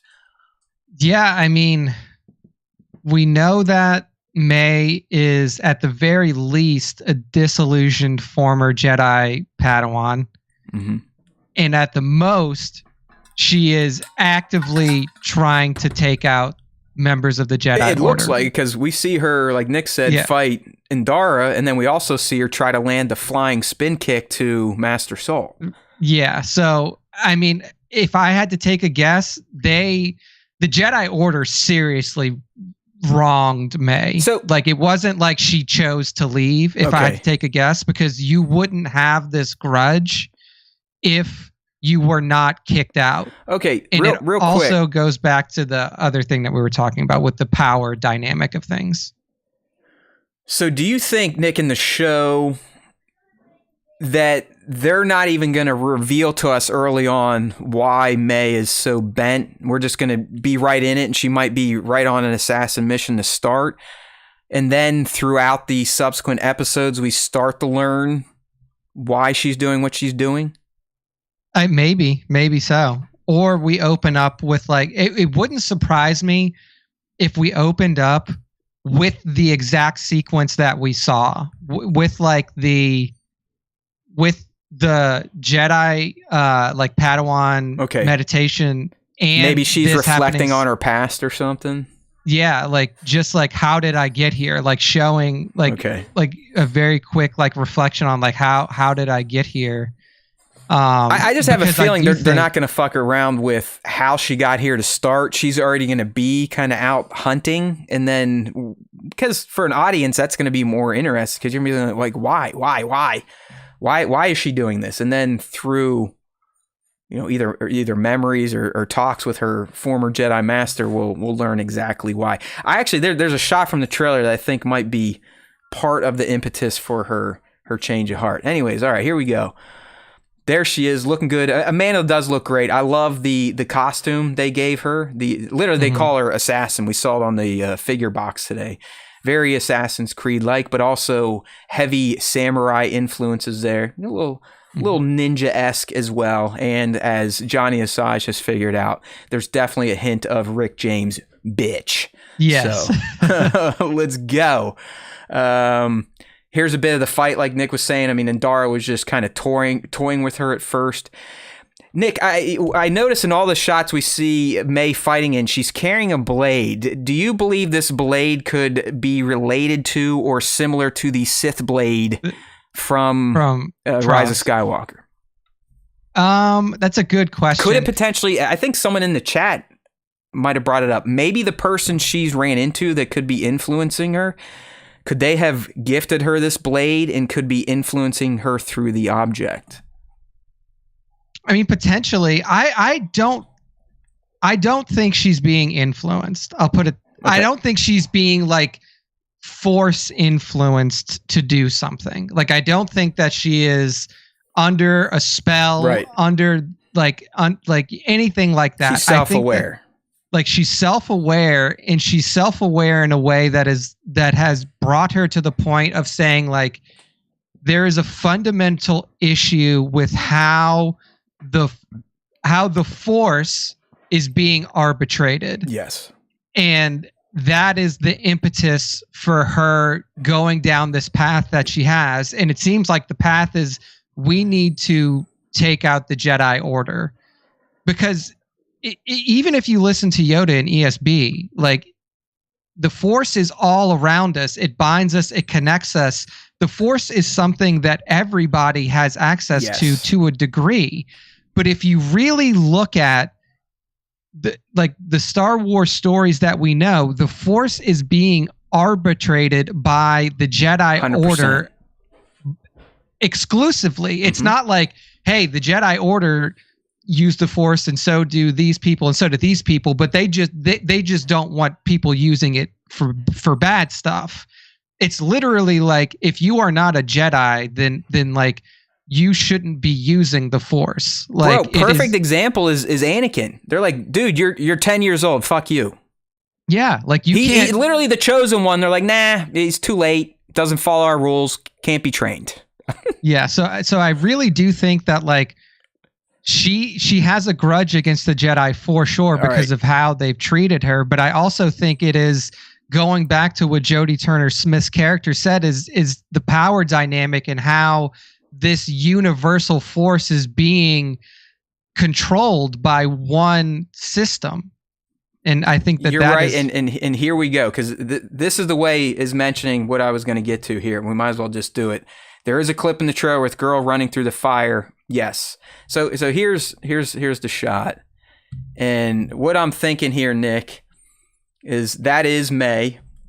It's probably her village.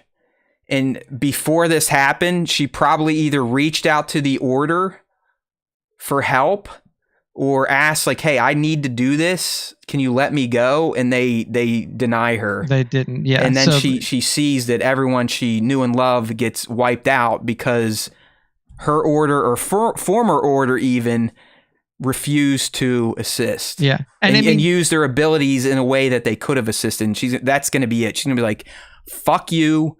It's someone else's turn, as Nick said, to start dealing out who's allowed to use the Force and in what capacity. Yeah, because this exact thing happened to Anakin too during Clone Wars. Like he was denied, and I mean he went off and did it anyway. Like, but he was like they were like dealing with this farm community that was being harried and harassed and raided by these different factions on the planet.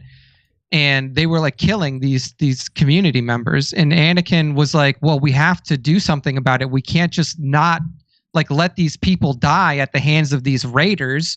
And Obi-Wan Kenobi and the council essentially told him like, well, this isn't our place. Like we're not supposed to meddle in affairs like this. And he's like, I'm not going to let these people just die for no reason because they don't have any protection. I know this is a Clone Wars thread. Yeah, they're on like this farmer planet, and this is where we meet Embo and some of the other bounty hunters for the first time. And Anakin and I think Ahsoka's there. They eventually convince Obi-Wan like, hey, we're gonna help these people eat shit. And I mean, like, you can just see the age difference when she was a child inside the chambers, like doing this meditation exercise. And when she's running through this forest that's on fire, right? This is clearly she's like much closer to the assassin age than the Temple age. All right. So we got that out of the way. Thank you. This is the way. Okay. Picking back up with our slide deck. We then get a shot again of May approaching a Jedi who seems to be meditating to stab him in the back. So I love that this trailer, just no bullshit, but maybe that's the trick.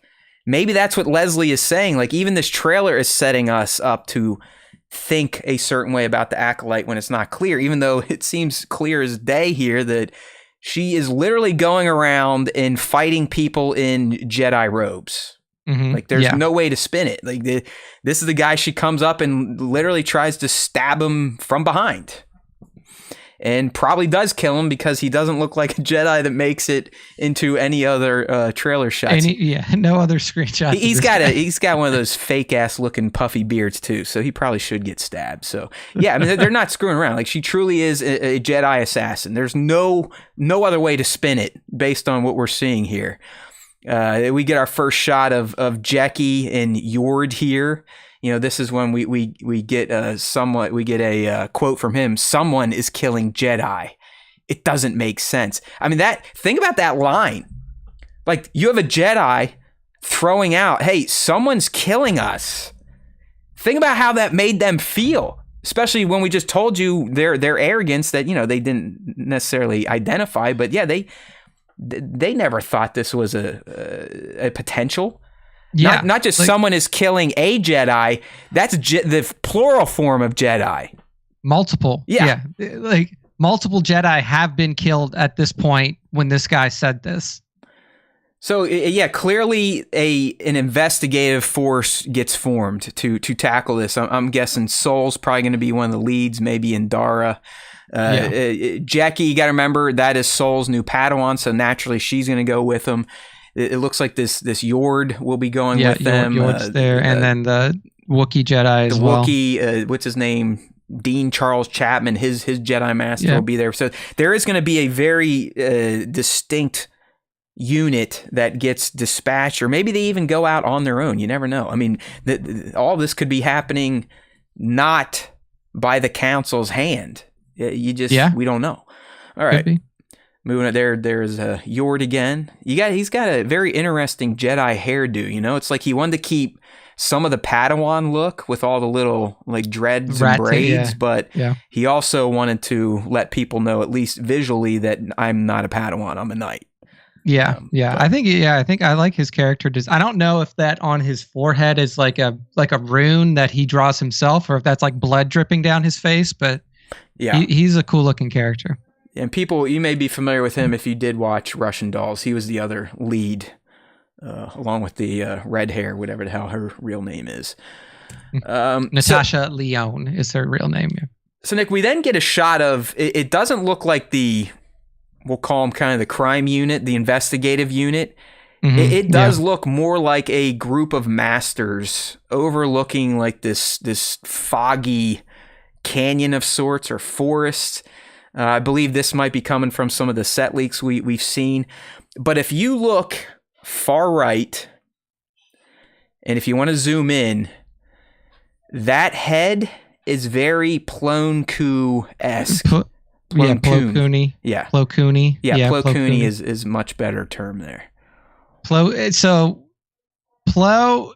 I wonder how long his species, because I could definitely Yoda still lived. Like Yoda was, around back then. Dude, too. Yoda, he may have already ascended to the master chair at this point. Yeah, so like it's not out of the realm of possibility that he is there. He's a Keldor. I don't know if, let me see if I can, I don't know Keldor lifespan off the top of my head. Not surprisingly. Well, hell, the green lady, Vernestra Rose, she's well over 100 years old, so why the hell not? It pretty much seems like only humans suck in Star Wars. It says, this is Legends, but it says the average Keldor lifespan is 70 plus years, so roughly human lifespan. Oops. Well, maybe it's another Keldor. I would say maybe it's a different one. Again, that's Legends. Under canon on the Star Wars wiki, they don't list like a lifespan for Keldor, so maybe they've adjusted that. But you know what I mean? Doesn't it feel like these are all masters and not necessarily, maybe even council members, and not necessarily just knights and regular masters? Yeah, I definitely agree that the contingent standing the way that they are, like it does feel like a high level meeting. I'm stupid. I'm pretty sure that's Soul in the front, Yord next to him. I was going to say Soul is the one up front. It's Soul early on because we know that Soul cuts his hair. That might be Indara too, behind them with the longer hair. Yeah, it could be. Either way, there's really not much we can draw from the shot outside. Is that Plo? So, moving on. Yeah. There's our boy, Eunice. Remember, he's the loner Wookiee. Like I said earlier on, it does seem like they may be going to seek him out versus him volunteering to go on a mission. Based on his description, I don't think he's volunteering to mingle with his Jedi brethren. Do you think this is Kashyyyk? Do you think that they're on Kashyyyk? No. Okay. Honestly, not enough trees. It just literally. You think it's not enough? Dude, the Bad Batch showed us. It's like redwood stuff. It's northwest. These are thinner. Yeah. It's northwest United States. So not much to say about this guy. I guess why is he such a loner? What's his deal? Did something happen to him, or is that just because he's a Wookiee and Wookiees don't want to deal with us regular humanoids that can't rip people's appendages off if we don't win a game of Djarik? Yeah. All right, here's our man Soul. You gotta like him. He's just kind of abusing some people. Although this guy was labeled as a convict, he just kind of walks in, does the old mind trick, like, "Hey, tell me what the hell's going on." I wonder how loose they are with that. Did they just throw it around to anybody back like, then? Hey, fuck you. You're no longer in control of your mental faculties. He said, what happened? And you hear from the convict, he at first, dude, on first glance, albeit that, not enough gray hair, I was like, damn, they got Willem Dafoe up in this bitch. He does kind of look just like playing like a random role, but no, it's not Willem. And he says, I sensed darkness. Okay, so clearly the investigation is beginning at this point in time. We see this city. I believe this ship we're seeing here is the transport that the Jedi will be using. I don't know if it's specifically Souls, but I think this is the same ship we kind of see crash on that ice planet. And I am hoping that ice planet is Ilum. We get the reveal that May is even going after Soul. And this all seems to be like in the same little dungy street location here. It's almost like they've tracked her down, and this might be kind of the first battle between possibly former master and Padawan. Yeah. Like she gives him that look when he catches the foot. I wonder if it's a look of surprise, like, oh, he's still pretty fucking quick, or she wasn't expecting to see Soul. Yeah, like maybe she would. Yeah, it may be that like, oh, I was trying to kick this dude in the back of the head, and then he turned around and caught my foot, and it's it's Jedi Grandmaster Soul, or yes, Jedi Master or like, Soul. yeah, I'm not quite as skilled as I thought. One of those deals, but that was a cool scene, and that's where 100% you're getting some of that wushu in there, that crouching tiger, hidden dragon, floating and running through the air type of stuff. Where, like Nick said, I feel Trinity is more in the Matrix style of martial arts. And listen, if she spent all those years training in it, it probably just came back to her that way. Yeah. Versus Amandla, as Leslie explained, she was one of the main cast members that did have to really kind of learn some of this fighting stuff. Where Lee has fought before, Carrie obviously has fought before, Daphne has fought before, Logan. So good stuff here. Again, the visuals are amazing, and it's confirmed. No volume. Everything you see is practical set. Either on lots in a stage or out in the world, and it shows. I mean, it is very clear that this world is lived in. There's Vernestra doing her thing. Like she just seems annoyed. So she's so casual about everything. Yeah, like she's just like. I think I'm really gonna dig her because I was starting to like her as a Jedi Knight when she was much younger, but I have a feeling she's gonna be kind of very matter of fact.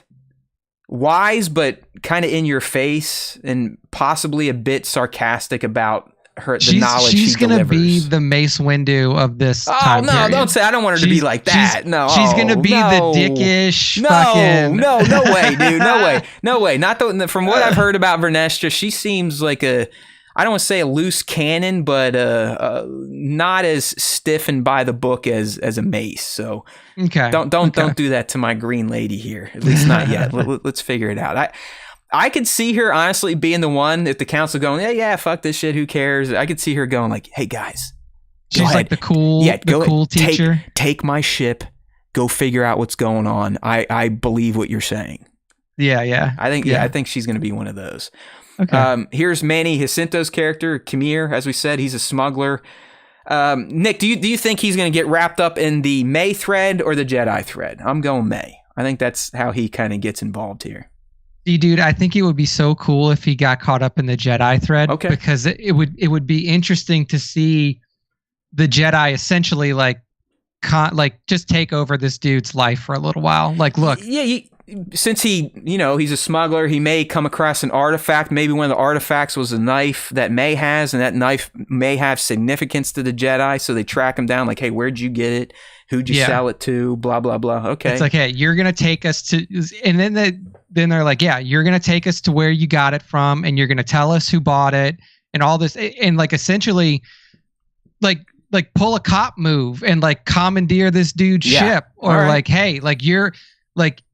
We think that you have something to do with this. You're going to take us to where this happened. And if not, then we're going to put you in fucking Jedi jail or some shit. Excellent. So yeah, I think he could be a cool character. Obviously, for those that were missing out on the magic in Andor, you're going to get an overdose of that, where Kamir is going to kind of be our A grounded. He's going to character. ground us a little bit. So Yeah. I like this character. I think he could be cool. Here's a shot, like I said. I mean, Indara clearly looks like she sticks around, and you could potentially argue this might be a flashback because she's in a different tunic. If that's Saul, he looks completely different, like you said, like a haircut. Maybe it's younger versions of them all. So they're talking to, and it looks like doesn't it look like it's a tall figure, Nick, like a hulking figure almost? Yeah, and it also looks like they're fully surrounded. Like if you look behind them, there's 3 hooded figures that are all holding their hands. Oh yeah, like they're drawing something back. Maybe they have a bow. Maybe like these are the witch coven. Could be. Yeah, could be. Yeah, I think you're spot on. I think you're spot on. I think they're being encircled by Mother Anasea's forces. Trailer shifts back to the fight, as Nick said. I mean, again, Master Indara still is just, here you hand block your knife, force block, force push, whatever. Barely even breaking a sweat. I look good doing it as well. I don't know. I have a feeling this might be the first. It's either going to be the random Jedi in the white tunic that we see her go after first, or Indara. I just have a feeling. Yeah. I love the close-up shot, or the shot that's focused on May, just like the intensity in her face, even though half of her face is covered with a mask. I still feel like she's scared, though, don't you?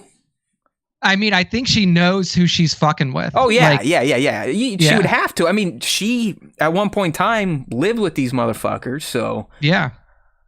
Yeah, it does feel like... Do you feel like this shot is like, maybe I got a little in over my head here? At this point, like, Indara has essentially stopped every advance you've had at her purely unarmed.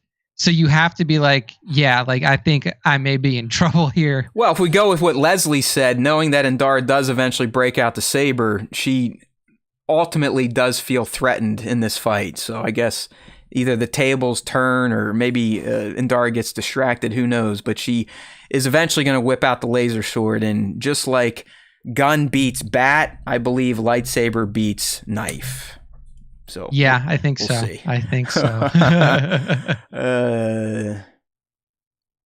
Yeah, no, this is the way. That's what we're saying. She does eventually whip out her lightsaber, so she, at some point, is going to feel threatened in this fight, or she's just going to want to quit playing around. It's going to be one of the two. Either she's going to be like, maybe I am going to need good old Greenie here, or it's going to be like, I've had enough. Stop! Or I'm going to cut you to pieces. Indeed. All right. There she is. And you know what, Nick? If you kind of look at some of their tunics they're wearing with the mother, the lighting, the background, this does seem like the same type of city location, street location that we saw our Jedi being surrounded. So there is a chance of that. And we did see in those leaked shots from many years ago, these warrior women that had bows. So yeah, it's one of these two female factions, which I'm sure will get the intelligent fans out there very excited. Indeed.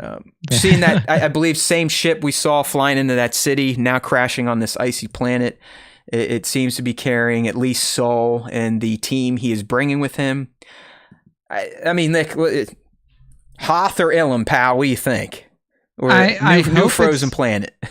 Yeah, I mean, I hope it's Ilum, because Ilum just, at this time, held such a strong force presence because of its kyber crystals. Mm-hmm. I mean, dude, it was essentially a pilgrimage site for Jedi. Yeah, exactly. Every Jedi had to make a pilgrimage to Ilum to secure their crystal. Mm-hmm. So yeah. I really do, because I'm with you. I think you could get a nice little lore dump here. And I think that that planet has been ignored for too long in proper Star Wars, TV shows, movies, and stuff like that. I mean, outside the Clone Wars, and then Star Wars Resistance and Force Awakens. Yeah, and in Force Awakens, it's literally like they don't even say it. It's like, oh, it's Starkiller base, but then you go read it, it's like, oh, they hollowed out Ilum. Yeah, exactly. No, you are right. So it's ripe for potential to tell a story in live action, because so far we really only have a legit one taking place on it from the Clone Wars when, hey, our buddy Gunji that we talked about earlier goes to secure his crystal. There's the mother again. Nick, do you think she's delivering the line to May? It's not about good or bad. It's about power and who is allowed to use it. I would almost think that she's saying that to if we're saying that the group of Jedi that we just looked at a few minutes ago are being encircled by her clan, then that seems like Anastasia could be saying that to that group of Jedi. Okay. Like, look, this is why we're doing the things that we're doing. Like, because I don't think that she needs to explain it to May. I think May is unless it's like right when she meets May, right? And like, hey, this is what our stance is, and this is what our viewpoint on things is. I hate to say this because they're both black females, but they could also be related. And Anastasia decided to, hey, I'm going to take my abilities and do the witchy stuff, and May got picked up and abducted by the Jedi. It could be. They definitely could be. No, I don't want. That's just as stereotypical as it gets, but it has potential. What else we got here? Okay, hear me out here. We're on the shot where we get to see May. She's in her purples. She's on. It looks like this island location. Acto. Yes, Acto. Please. Thank you. Good. You picked up on it too. This shot, even more so, just screams the dark side pull that Rey went to. Yeah, it does. We're talking about the shot where May is looking at a figure who appears to be looking out towards the horizon in the distance. It just screamed Acto to me, man. Like, and it makes sense. Like, yeah, okay, she's going to go to this island, or it may be pulling her here, or maybe this person is bringing her to this dark side void. Because I believe it's the exact location where Rey goes and dives into that shit, and it is revealed by Luke that, yeah, that's everything up here. That's like the light side of the island. This is the dark side of the island, and it is a bitch, just like the dark side cave on Dagobah. Like, it emotes dark side energy. And it's almost like this person is bringing her here. She was called here, but fuck it, 100%. This is Acto. Dude, I mean, I would love to see it if they even went back to Dagobah and explored the dark side cave. Fucking A, yeah, why Dagobah, not? Dude. Yeah, it's almost like they're going there to collect power or something. Yeah, like they're looking for these hot spots, like these different places that exude this energy. And then, like, just Acto as a whole is a very interesting place if you're trying to, like, really understand the psychology of the Jedi, because it was where the first Jedi temples, or some of the first Jedi temples, were built, and you have this knowledge base there, and you have all of this different, like, all of these different aspects of the Force that are present in one place. That it would, like, if I was May and I'm out there and I'm like researching the Jedi way and understand, like, trying to understand their connection to the Force, and how the darkness and the light are always kind of close to each other, like, Acto would be a perfect place to go. Hey, do you remember, did Luke physically delete that part of the map to keep himself hidden, or was Acto always hidden to the rest of the galaxy? I'm not, because they had to get the map piece to finish the map. So, but to me, it's like, really, there's one map of the galaxy. One guy can delete a planet, kind of like Dooku did in the Jedi Archives. Yeah, just like he did in the Jedi Archive. It's like, hey, Kamino's not there. Yeah, it's like, well, fuck, hey, the Jedi didn't tell anyone, so the planet doesn't exist, even though there's billions of other species traveling the galaxy, mapping out the solar system. But yeah, this is it. It has to be, and I like your idea, even if they don't go to Dagobah. But yeah, you'd be going here to kind of soak in that energy. And if you look at I can't tell if that's a man or a female. It kind of looks more female to me. Out in the distance there, the figure, the shadow figure. But if you look at the robes and the way it hangs down by their arms, that is definitely the person throwing the lightsaber. Yeah, 100%, for sure. I mean, look at May. May has very tight fitting cuffs. When we get to this shot, you'll see it's more the loose looking robe that catches that red. So I do think that this is our Sith, dark side user. Or wannabe Sith, whatever the hell you want to call it. Yeah, for sure. And it's coming up to the end here. It's Yord and Jack, and you're like, what the hell? They're almost sensing something, and that's when you see, wah, wah, wah, wah, wah, wah, wah, wah, wah, wah, wah. You know, most of these Jedi, all these Jedi probably have never seen a red blade or ever dreamed they would see a red blade.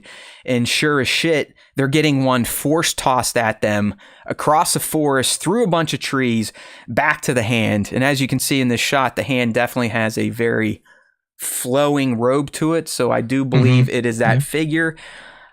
I still, because it's a bit blurry, I can't tell if that's a man hand or a woman hand. So yeah, it's hard to tell. It's kind of in between. You know what I mean? It definitely could be one or the other. But man, how great was that moment? Just seeing that, because you don't get many saber tosses in live action. I mean, you get the old school version of the saber toss, like Darth Vader. He literally just fucking throws it like a baseball. He's just like, Yeah. I guess back then George didn't think that they could then recall it with the Force, but it became popular in video games, but it really has not been used in live action. So that was awesome to see their reaction.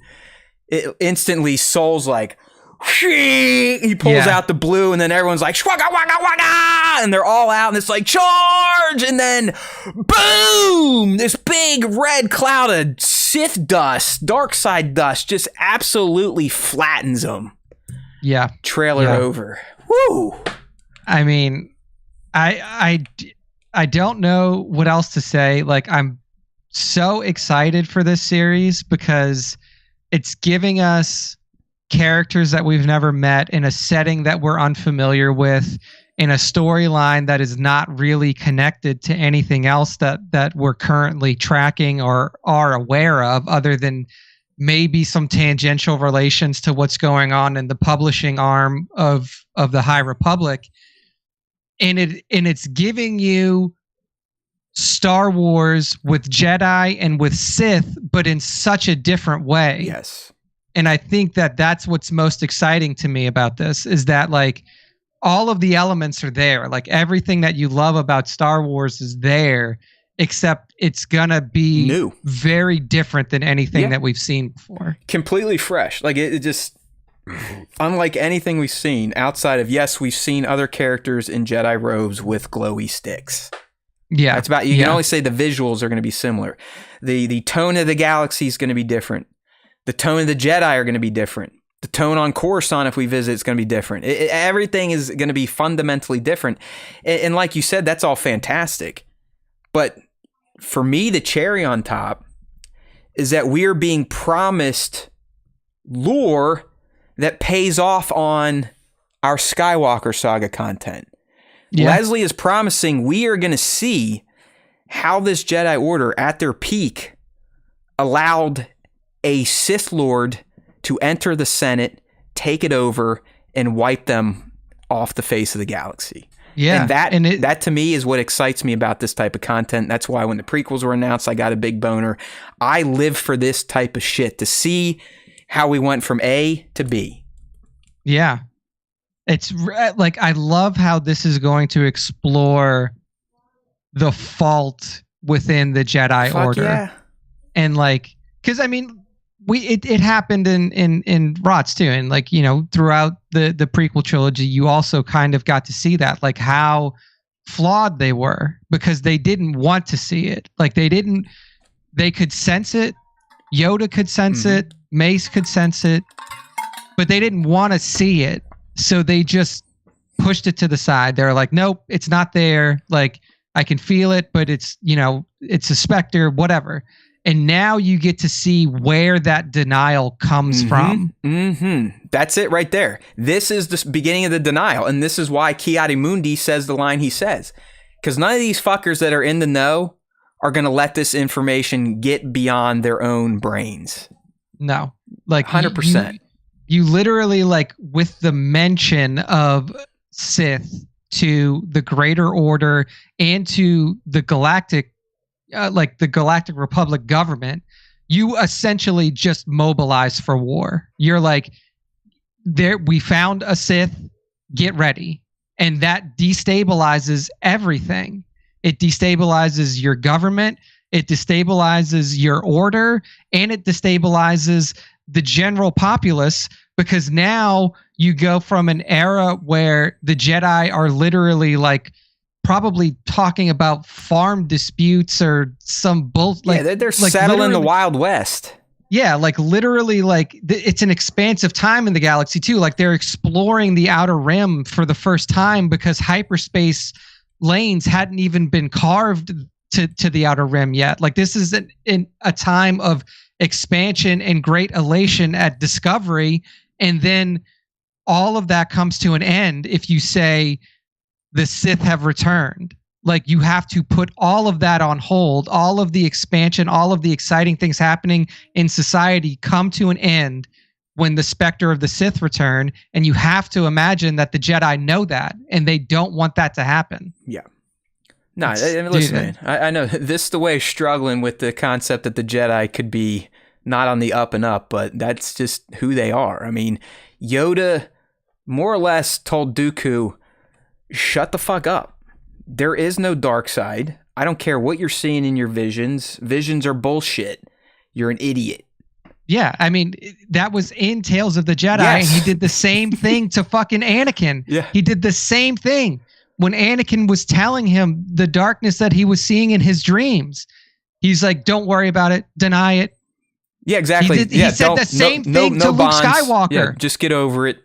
Yeah, he said the same thing to Luke when Luke was training on Bespin, when he saw what was going to happen to his friends if he didn't. Oh yeah, on Dagobah. Sorry, when he saw what was going to happen to his friends on Bespin, he said, "Don't ignore the future. Ignore these visions." Mm-hmm. And Luke didn't do it, and he saved his fucking friend's life. Like, which Yoda has been probably doing helped this, him save the galaxy.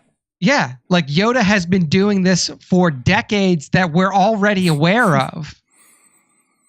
Yeah, like. Mm-hmm. Mm-hmm. Yeah, Nova bringing up the other point. I mean, just look at how Yoda and Obi-Wan treated Luke. I mean, literally, Obi-Wan comes to him in Return of the Jedi. He's like, my bad, dude. Yeah, you've had a sister. Yeah, your dad's a fucking awful murderer.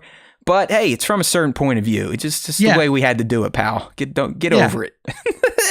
From a certain point of view, I told you the truth. Exactly. It's like, dude, come on. Yeah, like the shadiness of the Jedi has been out there since 1983. Like it's out there. And we're not painting a picture that they're literally just a crime syndicate. They have believed their way is the way for so long that they can't see the forest through the trees anymore. They're just like, nope, there is no other way than the way we dictate.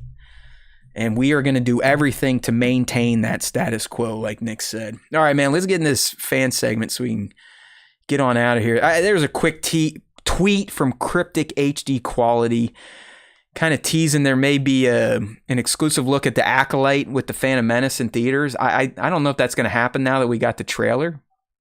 Yeah, but I mean, maybe they just tack this on too. Someone's passing around that there's potential 4K restorations of OG Star Wars and prequel Star Wars getting ready for a theatrical release. So we'll be keeping our eyes on that for sure. All right. It's fan segment time. If you're new here, we do it every show. There's all sorts of way to get entered now. This week was crazy. I was putting questions out left to right, so just bear with me here, Nick. Some of them are going to be very quick one words. Some of them are questions to us. And of course, we always do our question to the fans. Ask them, hey, do you like Acolyte? What'd you think of Bad Batch? And then obviously we'll end with our top 5 Star Wars fan artist features. So let me go ahead and introduce Nick to this crazy ass question segment here, because it is all over the place at this point in time. Where do I want to start?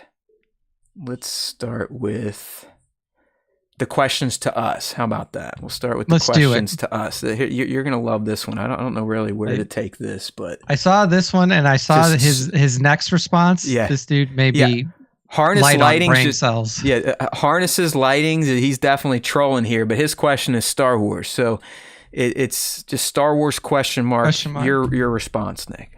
Yes. Yes. Agreed. That is my response. Thank you.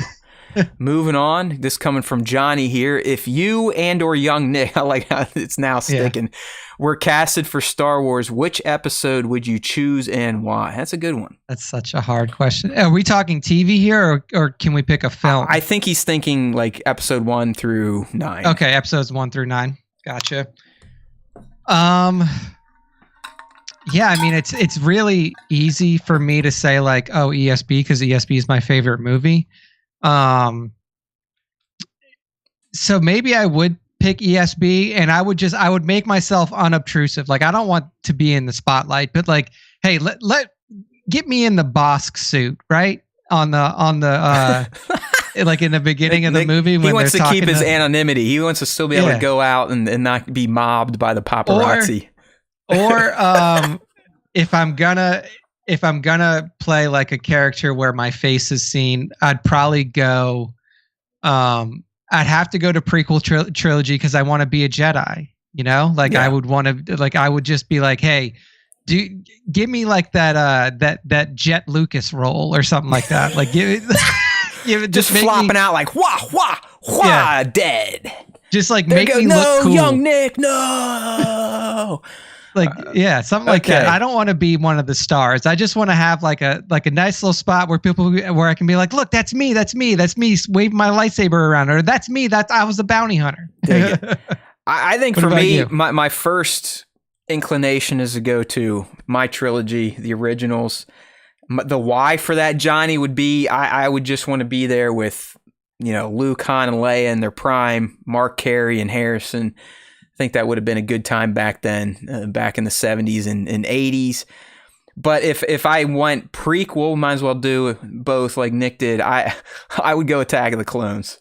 Why the fuck not, right? To be one of those wackos in the arena just going waka waka waka waka waka waka waka ha and look like an idiot. I mean, so there you go. They could put both of us in the arena just sitting there going like this, and it would fit in perfectly. Exactly. Like it would look totally normal. No training required. We wouldn't even have to call up our buddy Nick Gillard. We just show up and start waving them around like we wave our puds when we take a leak.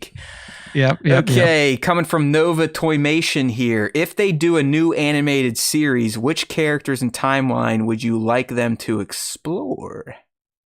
I want them to do I want them to do, and they need to do leading up to the sequel trilogy. Like they need to do like a Clone Wars-esque style of show that leads into the sequel trilogy. Because I know that we're getting some of this stuff, like we're starting to get some of the sequel lore explored, obviously through Bad Batch, obviously through Mandalorian. But I do think that because of the time gap between episode 6 and 7, that there's a breadth of content and a breadth of time that needs to be covered there.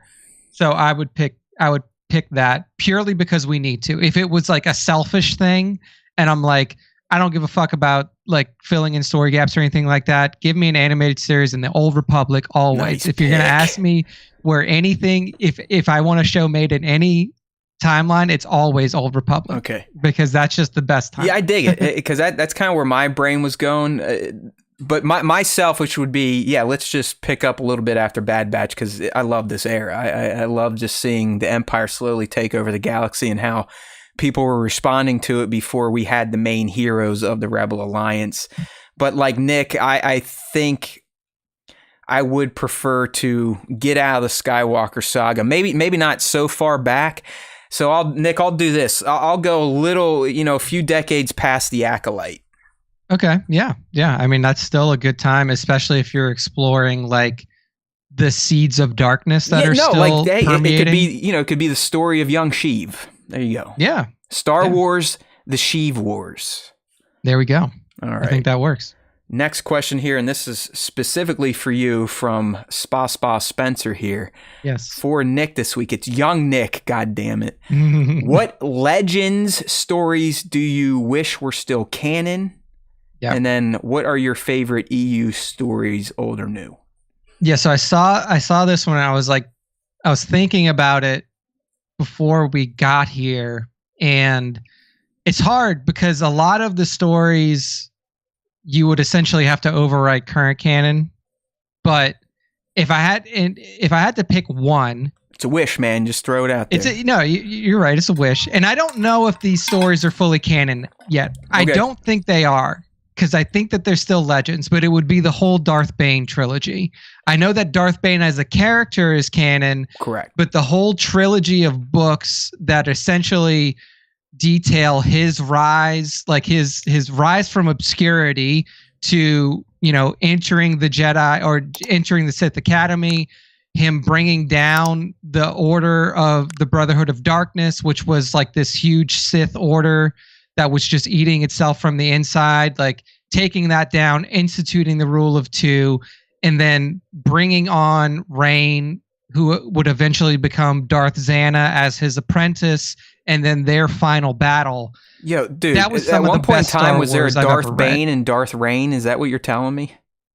So Bane was Bane was the name that he took on. Okay. But there was a character named Reign. That's who was some like clever a little girl. writing there. Whoever that author was, like, hey, Darth Bane finds Reign in Spain on the main vein. It's like, what the plains, fuck are we doing here? But so like her name before she became a Darth was, her name was Reign, and then her taken Sith name was Xana. All right, well then, what's one of your favorite EU stories here?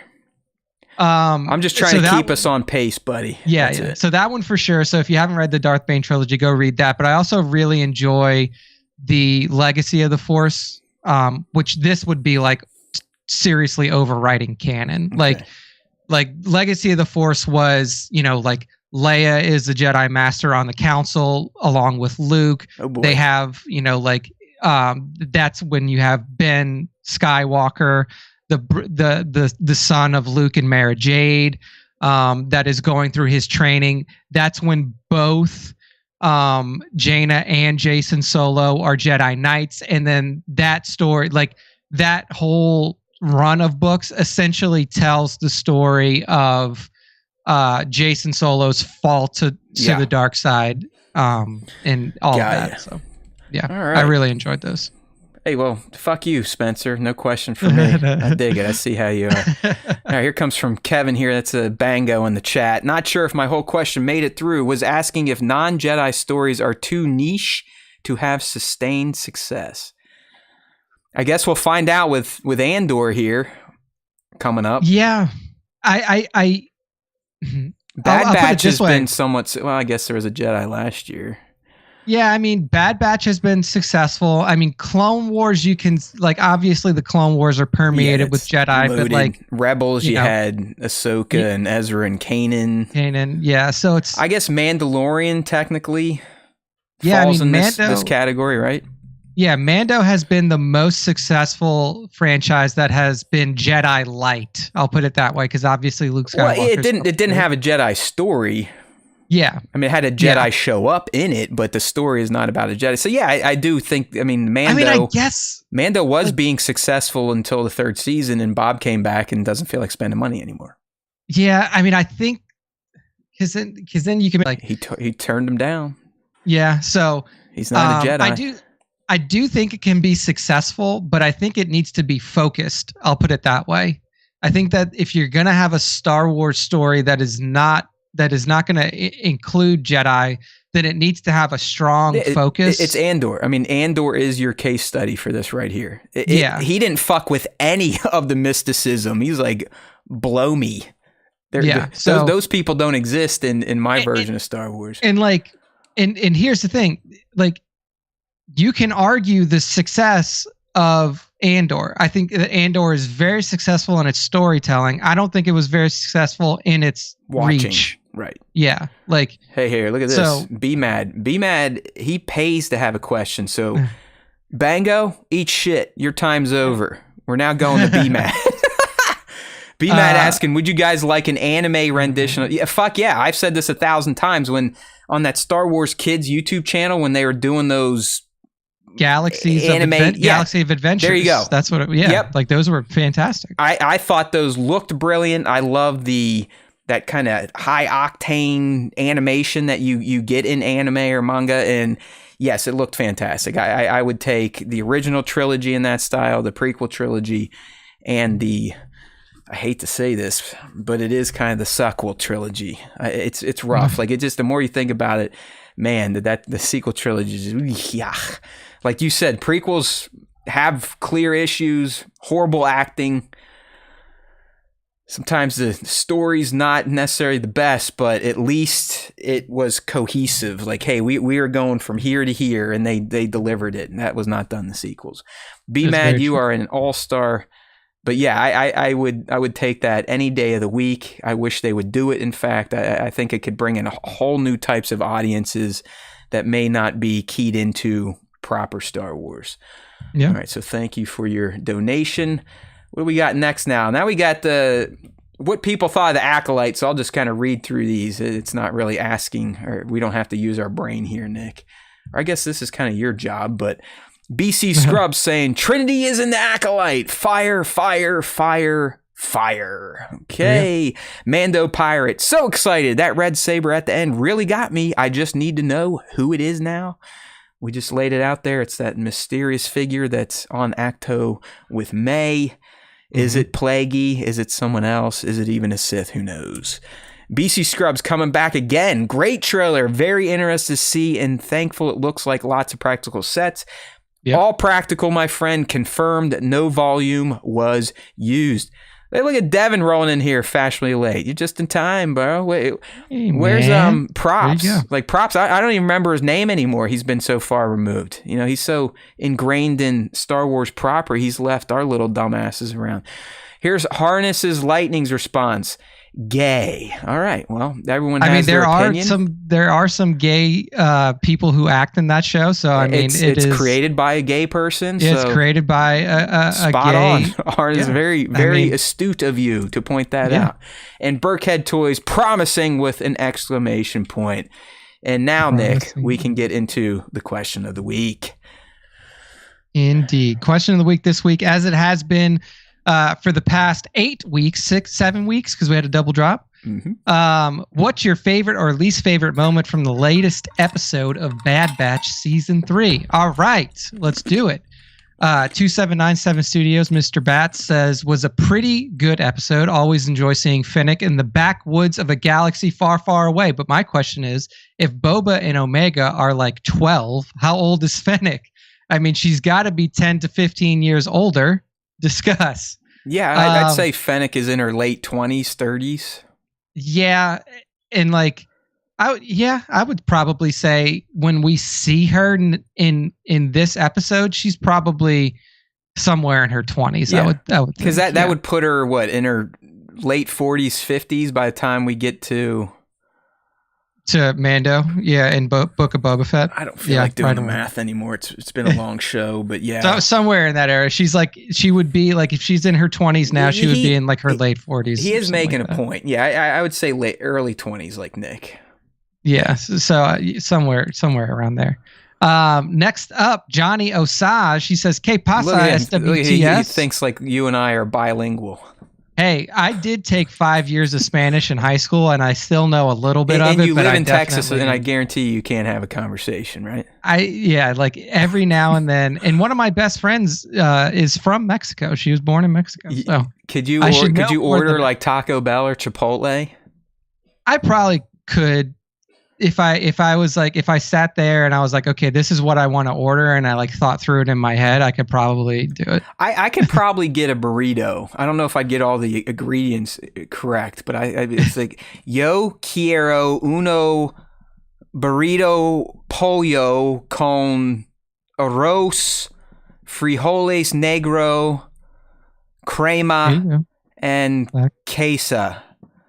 Queso. Yeah, I mean, you got it. You got it. Yeah. All right, let's go to Chipotle. Okay. Chicken burrito with black beans, cheese, crema, and rice. Yeah. There By you go. the way, I love Chipotle. It's literally my favorite place to eat. I love it.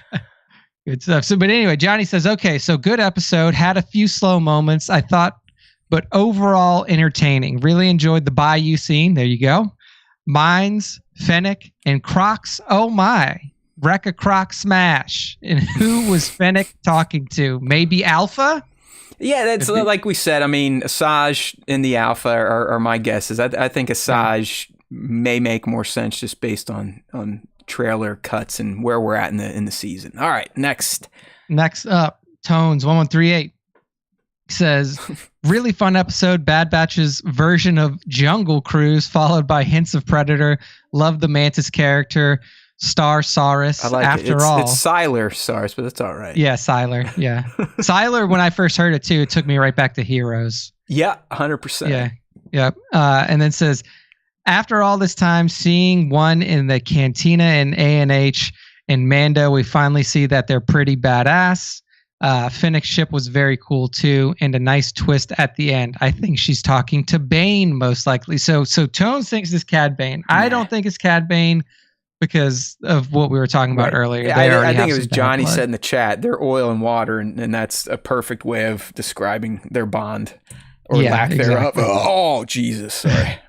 Beyond the Dune Sea. Hey, so our good buddies over there, Seth and Connor, says, Bad Batch has finally found the balance between the fun adventure of the week serial action the series is known for and meaningful character and plot movement. Did a ton happen in this episode to move the overall arc? No, but we got excellent character work with Omega and Crosshair. And some nice breadcrumbs to further the main story. He sounds just like me. I'm claiming Connor as my Padawan at this point in time. Although he's much more eloquent and better at speaking and not an animal online. They got a new logo, by the way. Pretty sweet. They've just become the characters in their intro. Their show intro from last week, fucking gem. Nice. They incorporated in that Cerveza Special shit into it. It's just like, oh yeah, can these two get more creative? I mean, they are going to be famous for Star Wars content. I'm telling you right now. Hey, and Nick and I, we're going to try to glom onto that somehow. Yeah, they got the chops. They got the chops for sure. So good stuff. Thank you, Beyond the Dune Sea. Bango31 says the music in the cantina was bumping, and then he went on to say, I kind of want whoever is voicing Fennec to slap me and tell me I've been a bad boy. What a sultry voice. Well, that's Ming-Na Wen. It can happen, bro. And she is a gem. I think Ming-Na's in her 60s and looks like she is in her 30s or 40s. So, yeah. Like you said in the chat, man, I mean, that Asian, they do have a superpower when it comes to aging. Mm-hmm. There you go. And then Mando Pirate says it was nice to see Fennec again. I love seeing Space Louisiana with Space Gators as well. I just can't stop thinking about who it was that Fennec was talking to on the hologram in her ship. We let you know, and we're always right. So just believe us. You know. All right, let's listen, Mando. Switch things up here. Moving on to the top 5. You've heard the spiel before. # Star Wars Time Show. More importantly, if you want to make Nick's top 5, you got to do tag Star Wars Time Show. You're either going to get featured in a reel throughout the week, or if you follow directions, you could end up on the SWTS during Nick's top 5 breakdown, which happens now. Right now. So first up in the top 5 this week is at dankfarrick.toys on Instagram. Bad Batch recreation, huh? I mean, I love it, dude. I love it. He hit us with an awesome recreation here of episode 7 of Bad Batch. That's right. I mean, we see Hilo, the clone commando. We see what was I calling him? Hilton? Hickston. There you go. Something yeah, like that. Guy. Something like that. So yeah, I mean, we see everybody who was essentially hunting down the Bad Batch, recreated with this toy set up here from Dank Farrick Toys. I mean, it looks awesome. You even get the light shining in from the shuttle, from the background. I mean, he really did a good job using these figures and recreating that scene from the last episode of Bad Batch. So good stuff.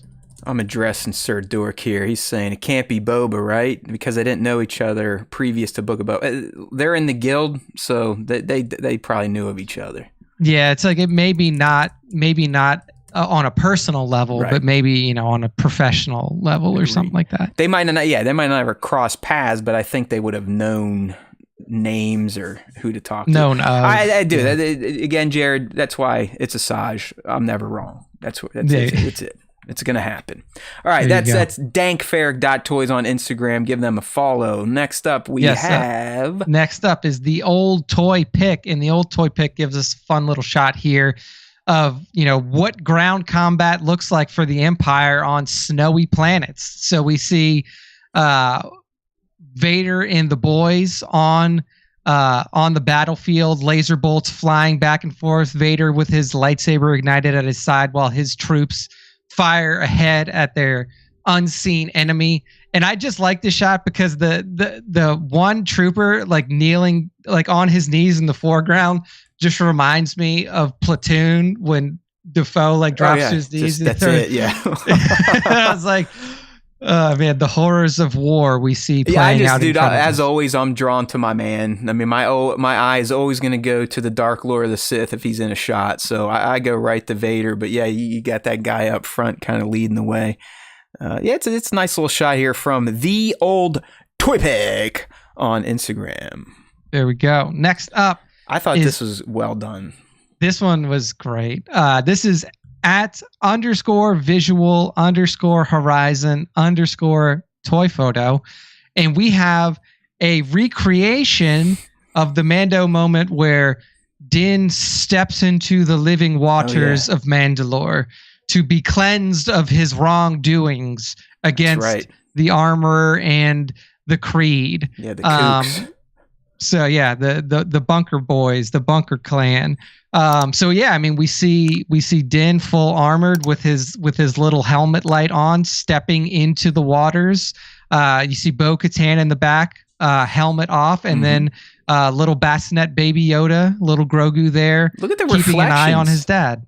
Yeah, dude, the reflections in the water. I mean, dude, to me, this set is ridiculous. They rebuilt the living waters under the mines of Mandalore. It's ridiculous. I mean, you got the steps, the stone, the water. I mean, none of this is bullshit. I'm pretty sure. Let me click over it. No, it wasn't a behind the scenes, but it's just a well-crafted scene recreation from _visual_horizon_toy photo. Can we stop with all these fucking underscores, people? A lot of underscores. Do the dot. See, like us. Dot show. It's easier. It's like bang. Easier. You also don't see it as much. The dots are much more easily hidden. Thank you.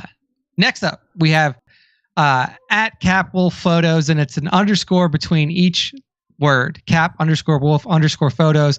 And this is a fun shot here that is actually a recreate. This is the first time I've seen this. Maybe it's probably been done before, but this is a scene recreation from the comics where we see Darth Vader, Emperor Palpatine, and Dr. Aphra in the throne room of the Death Star. And the little caption that Cap_Wolf has put on this is Aphra saying to Vader, "Can't believe it took you this long to introduce me to your boss." Their dynamic is so odd. If people have read the comic books, I mean, it's kind of a fun relation. It's one of the more interesting relationships Vader forms with these people he chooses to work with that he continually abuses, yet they come back or they try to get one over on him. It's just a never-ending cycle of abuse. It's very true. Very true. So, I just thought that this was an awesome shot. And really, if you look at the cap of the screen that he was basing it off of, it's fucking spot on. Nailed it.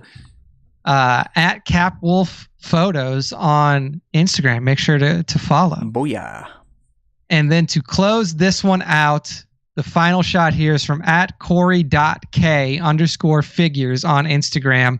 And it is the aftermath of Order 66 and the slaying of all of the Padawans in the Jedi Order. And like, even though you see 4 clone troopers in full armor, weapons drawn, and then strewn at their feet are the fallen bodies of Jedi Padawans and knights that were protecting the temple. And like, even though these guys are like in full armor, it almost just feels like you can feel their regret. Well, yeah, the one guy's either wiping his brow like, whew, that was some tough work. When are we going to go get some beer? Or he's like, what have we done?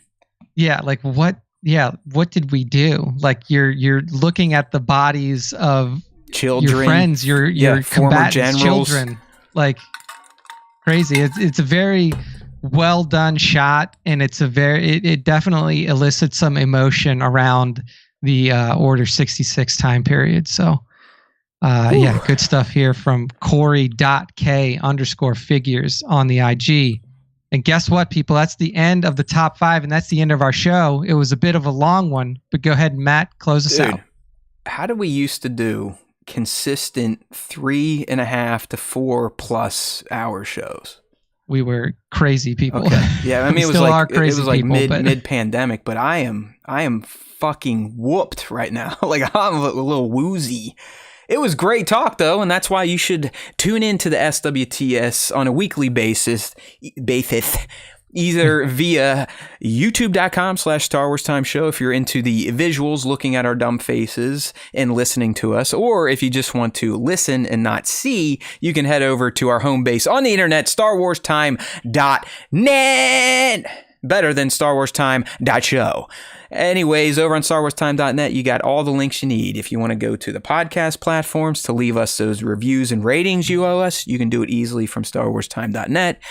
If you don't like typing in YouTube.com because you always have Star Wars on your mind, then just type in StarWarsTime.net, and you can also sub to the YouTube channel right there in the sidebar to your right. And the reason you need to do this because there is always time for Star Wars time.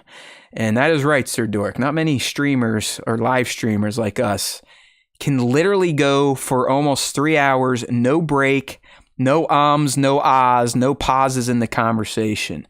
I hate tooting my own horn, but you know I love it. But we are good. We are good live streamers. We just don't have all the flashy shit, and we're not 20 years old. Okay, so that's what it comes down to. But I've come to realization, watching some of these other shows that get the attention, have the fan base, we kill them. It's not even close. Like, no humor, no changes in inflection, very monotone, talking in circles. You're not going to get the lunacy anywhere else than the SWTS. There's always time for Star Wars time. And if you listen to the Star Wars Time show, the Force will be with you always.